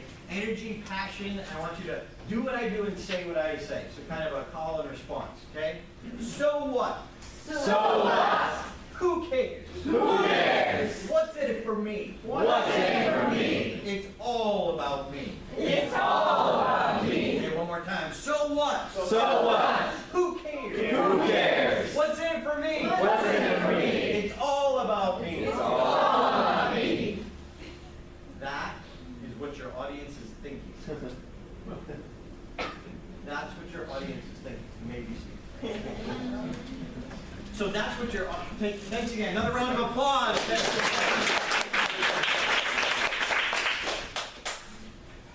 So what? Who cares? By the way, that's from Ed Tate, 2000 world champion. That's an exercise. So he gets his audience up and do an exercise. It's a great exercise. But what I want you to remember is your audience is thinking, so what? So when you tell a story about you, they're thinking, so what? Who cares? What's in it for me? So tap and transport gets the audience to understand the relevance in their life to your story. Now they want to know. So when I said, picture this, you're about to give the speech of your life. You walk into the meeting room. Okay? I said, you've been practicing it for 6 months. You've given it to everyone, the cat, the dog. Okay? I'm tapping into your world. And then I transition you into my story when my dad shows up. See, I could have started the story, so there I was, competing for 6 months. I walk into the meeting room, I, and some of you are like, yeah, we know, dude. We read the flyers. But if I put you in the set, and then bring you into my, now you're like emotionally connected, you're gonna wanna know, how's this story connect to me? Make sense? That's a tool, technique called tap and transport. Ask them a you-focused question. So one of my other stories I'll say, do you remember how you felt just before your icebreaker? Do you remember the feelings that went through your body? You know, on the outside you try to remain calm and professional, but in the inside your body is doing aerobic exercises. You don't dare pick up a bottle of water, but you did shake it all over the place. Okay? So I get the audience to go back to that place in their world, and then I tell my story. But now you have a connection. Make sense? So what was here for me? Facts, we already mentioned that. Patricia Fripp says it doesn't matter what you say, it matters what the audience sees when you say it. See, it doesn't matter what you say, but it matters what the audience sees when you say it. I'll give you a quick example. My club president, Dan Jones, back before I was a professional speaker, he had brought me into the photocopy room and asked me to go and print off with him copies of the agenda for the upcoming meeting. So if you were standing there in the photocopy room next to us, you would have seen reams and reams of paper on the wall. You would have felt the heat coming off the photocopier. You would have heard the agenda coming out. As Dan turned to me and said, okay, pause. So in your mind, what color was the paint on the wall in the photocopy room? Anyway. White, beige, white, Gray. Green. okay? All different answers. Guess what? It doesn't matter. What matters is that you pictured it. If you pictured a color, you pictured the scene. I just gave you one detail, then reams of paper on the wall. You filled in the rest of it. from your life experience. As a good storyteller, as a good speaker, you've got to know what detail to put in there that you go back to all the photocopy rooms you've ever been, you pick one, you paint the rest of it. But if you pictured it, you're there.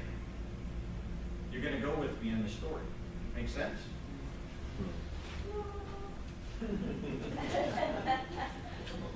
All right. Patricia said, thank you. Bye-bye. Patricia says, we make eye contact for a thought, a phrase, or a sentence. A thought, a phrase, or a sentence. So we want to be careful that we're not doing like machine gun eye contact. Why? Because there's no emotional connection if I'm doing it like that. So instead, I choose someone, and someone else, someone else, someone else, and someone else. But I hold the eye contact for a thought, a pause, or a complete sentence. And then we move. And it will feel so much more natural. Once you start doing it, you're going to do that naturally. Holograms, we talked about that. Transition phrase. Have a transition phrase when you physically transition on stage. Have a transition phrase when you transition physically on stage. So when I finished one of my stories, I had a phrase that I would move on when I said the phrase. It was intentional.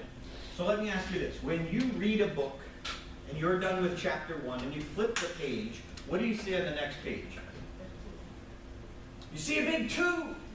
You know clearly you're on chapter 2, which is great in a book. We need the same thing on stage. We need to know you're finished with that point and now going to another. So for example, I said, Dr. Goddard had a ridiculous idea. Boom, and then I told you the Dr. Goddard story. After the Dr. Goddard story, I then paralleled the phrase. I said, I remember when I had my ridiculous idea. I was driving down the road listening to Brian Tracy. Boom. So I had a phrase that indicated to the audience, I'm now moving to a different point, different scenario. So the purpose is to communicate moving on to the next point. But most people never, or most people are just using the stage and they think there's 3 places on the stage. There's left, center, over here, and now I gotta mix it up. And then I feel bad because I left you guys alone for a while. And then, center stage. And it's almost like we have to, like, I hate the feedback. I understand it, but I hate the feedback. You were on the left more than you're on. Who cares? Shut up. It's not a contest. We're not trying to evenly make sure. It's use the stage on purpose. I call it stageology. Use the stage with purpose. Have a reason for your movement. It doesn't even have to be a good reason. You just have to have a reason. Here's another key that is huge. Foundational phrase. Write that down. Foundational phrase is a sticky phrase that is the foundation of your message that we remember 3 days, 3 months, maybe even 3 years after you say it. What's your foundational phrase? Step 1 is to figure out what your message is. Step 2 is to create your foundational phrase so we walk away with it. So if I say, if you see something, say something. Okay, the government uses foundational phrases. You say it over and over again, or they tell you over and over again, and it's sticky. It's memorable. Most people don't do that. Each speech should have a phrase that you remember. So my first one for many years was stage time, stage time, stage time. But the things that you go, ooh, that's good, you write down, those are foundational phrases. Don't be perfect, be present. That didn't just pop out one day. I sat down to create that. So step 1, before you figure out your message, step 2 is create the foundational phrase that you're building the whole speech around. What do you want us to remember? That's how you make it sticky. Make sense? What was the phrase in your speech? Well, I didn't know this back then. But it was actually supposed to be the step after the ouch, but I didn't know that. Now I create them. But this is what I learned from Craig Valentine, the 1999 world champion. So great question, and ouch was my repetitive refrain. Ouch master, we have to be an ouch master. If I was to do it again right now, I would probably use that more. We've got to be an ouch master, because it's different. You haven't heard the phrase, I coined that.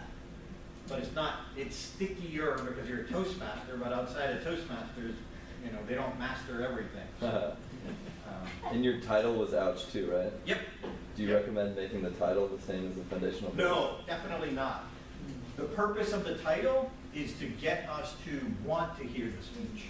A lot of people give away their message, even in the championship, and it's horrible. They give it, fear, the lesson from my dad. Boring.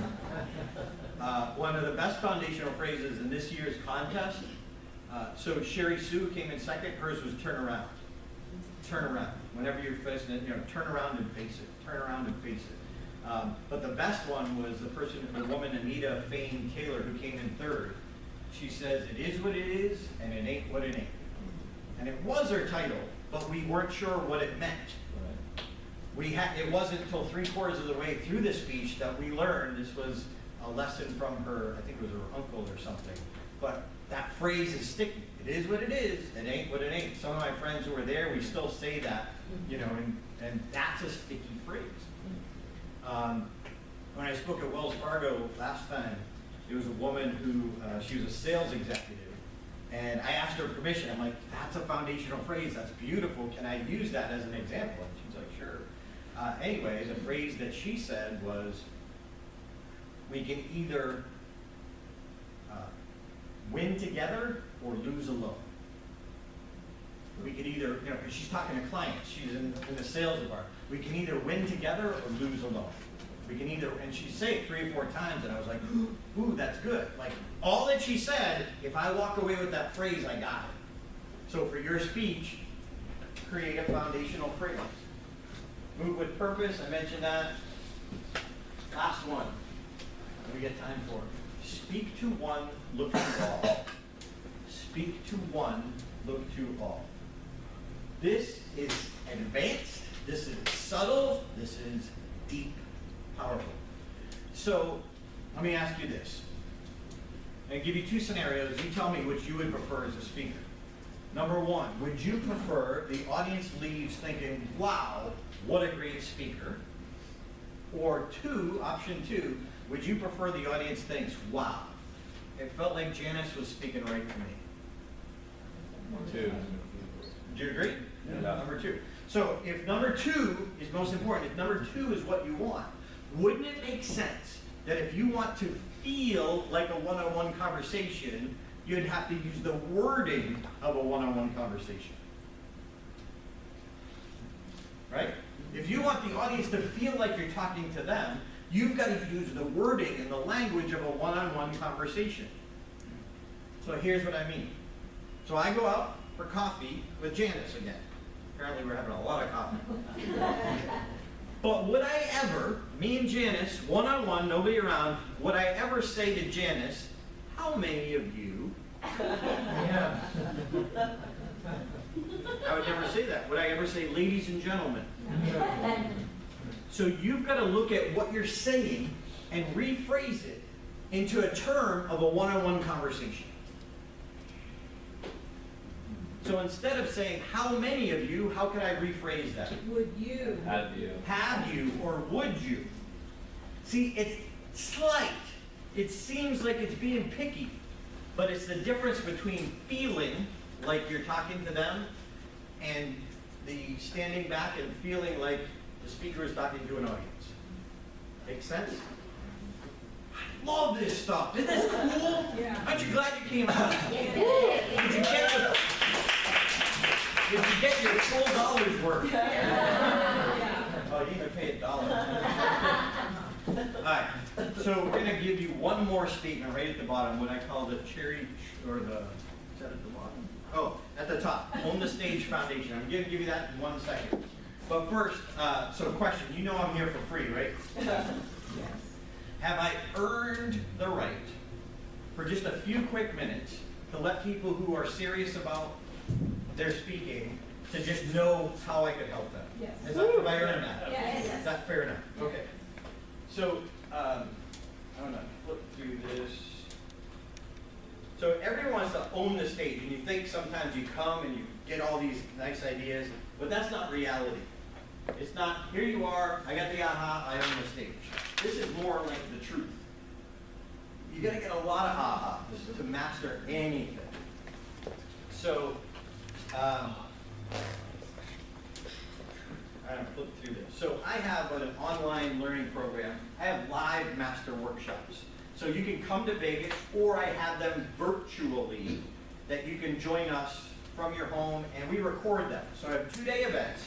If you want to transform, if this was helpful in an hour and a half, like 2 days with me, I've rocked your world. And I always have a co-presenter, either a world champion or a world-class expert. If anyone is interested in checking out the events, you can just come grab these. I've got the upcoming schedule. It has the all the blue ones on the right side are skill, all the green ones are business, 2-day workshops. And then I have my online program. So the next big skill one is, this is next weekend, or excuse me, this weekend in 2 days. Michael Haig. Michael Haig works for Will Smith. Will Smith calls him for advice on movies. Like, he helped him with I Am Legend. Hitch was based on how to write a romantic comedy right out of him. So Michael Haig and me, we work together, and we're doing this Better Stories, Better Business. So he's got a 6-step process where we walk you through for 2 days. So you leave with a brand new story, and more importantly, a process to follow to create better stories quicker. So if you want to join us, I'm going to write this code down, and only because I know we're 2 days away. So this is going to give you half price if you do virtual or if you do whatever. If you want to come there and join us live. By the way, there's 2 people from San Francisco coming. Elaine Lung, if you know her as a Toastmaster, she's coming to learn from us. And Gary McKinsey, who's NSA president, he's coming out to learn from us. So join him, and you can hitch a ride with him. Anyway, or you can just do it virtually, and even if you can only be there for part of it, you get the recordings. So here's the special. Locals, or write this down, locals 50 off. Locals 50 off, and that'll give you 50% off. So San Francisco isn't really Vegas local, but anyway, it'll give you half off. So if you want to join us, this would change your storytelling forever. Guaranteed. What is the price? So there's 3 different, so there's live seat, virtual seat, and VIP. So the live seat is $997, so $1,000, you get half off. The virtual seat is $497, so that'd be $250. And if you want to be a VIP coachee, there's 2 seats left, that's $2,000, so you get $1,000 off. So the schedule is here if you want to see any of the other upcoming events. Just grab one of those or ask me. So that's 2-day event. But I mentioned nobody becomes great alone. This is Sherry Sue. Sherry Sue says you can't become great by yourself. When I mentioned I spoke in China in November, that's where I met Sherry. She's a really hard worker, but there's no great coaches in China.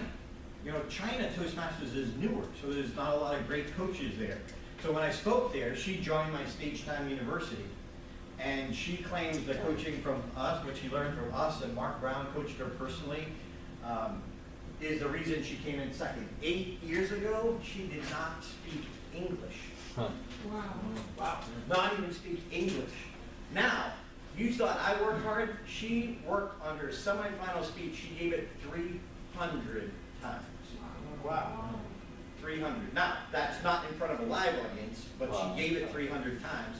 And then her final speech, which I gave her some feedback on, she did that 200 times.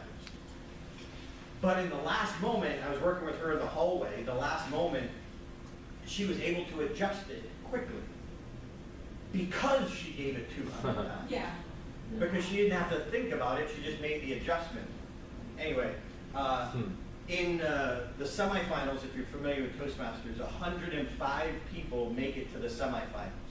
So 35,000 people compete, 105 make it to the semifinals. I had 8 of my members, 8 stage time members, who made it to the semifinals, and 2 of them went all the way to the World Championship. Sherry came in second. Wow. But there's a woman from Germany who, Denise, she's from Germany. She's been to the semifinals a couple times. But here's, she was in the semifinals this year. Here's what she said about my university. Programs, not for speaking, but other business development programs, things like this. And I have been absolutely blown away by the content that's available to us in stage time. Okay, I probably shouldn't say this because I don't want them raising the price, but I really thought, seriously, we get all this for that price a month? And it's because I've been in other, Dare raise the price. That is not for me.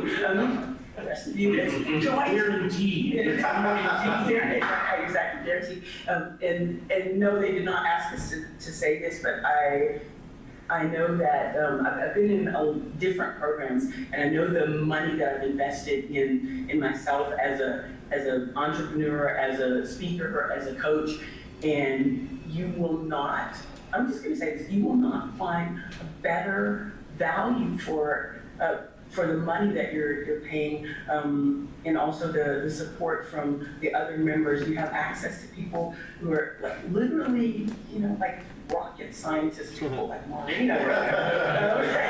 And she's in the same group as me. It's amazing. I was like, I feel so smart. And it just all of the members, people from all over the world that share their expertise as their peers. And also, and of course, I don't want to forget the famous coaches who are also there that you have access to. It's Anyway, so if you flip over your handout to the other side, I'll just kind of show you the thing. You remember I said the core 4, like creating a powerful presentation. Like I teach you with permission from Patricia her speech model. So we literally, if you want to create a 1-hour speech, like we teach you the structure and how to put it together piece by piece, whether it's a corporate presentation or a high-paid keynote. So we literally break it down and teach you how to fill in the blanks to have a great structure. Stories that stick. We have a storytelling program. We give a process on how to create a powerful story and what's important in the different elements as a speaker. Also make them laugh. I break down what I learned the hard way in stand-up. So I literally take jokes and break them down so you understand why and how to create some. And then finally, own the stage. So this program tonight is the high level of own the stage. So this, what I gave you tonight is maybe 20 things. This is all 42, I don't remember how, 49 points. And we teach you, and you watch 8 Toastmasters just like you. You see them give the speech. And this was a 2-day event we recorded.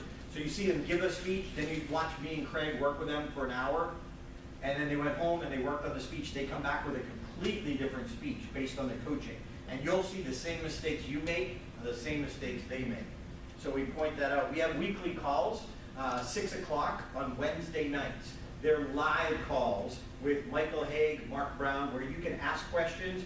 You can even send your speech ahead of time, and my coaches will give you some feedback on it live on the call.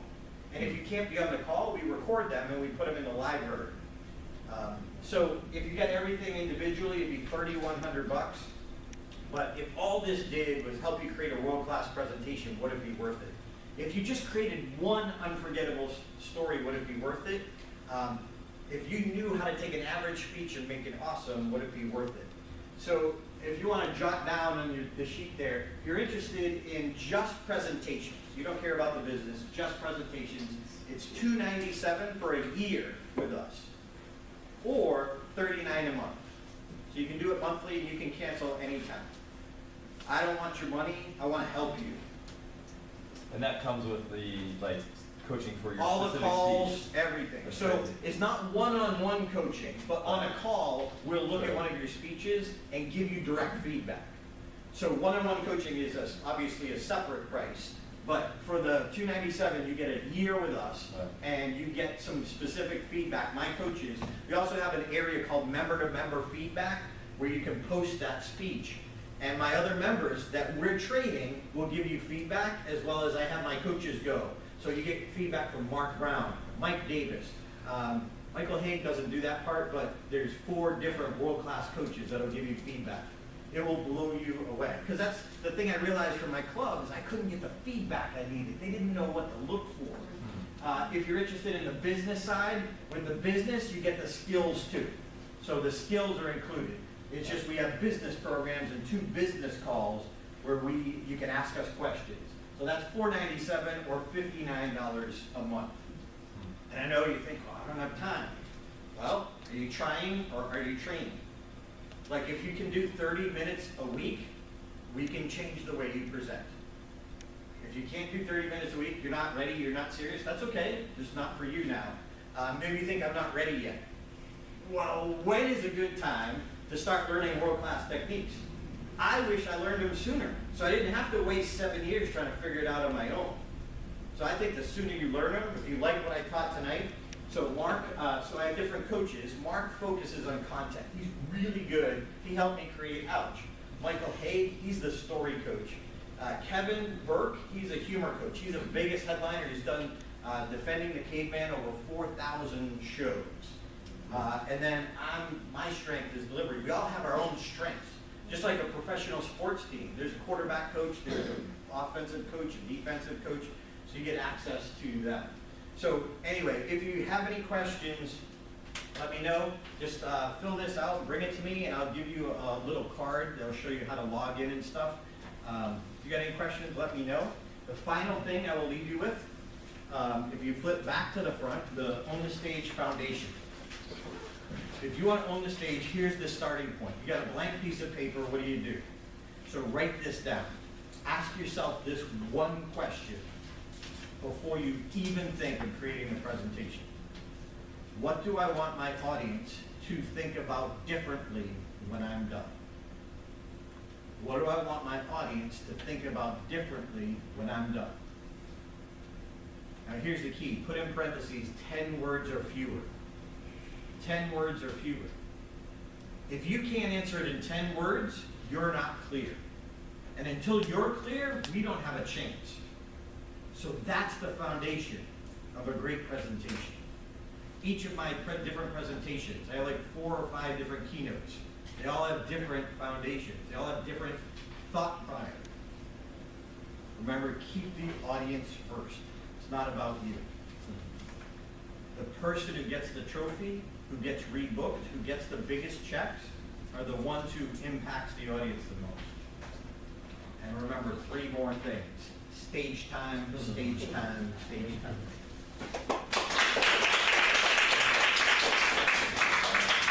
One more round of applause for Darren.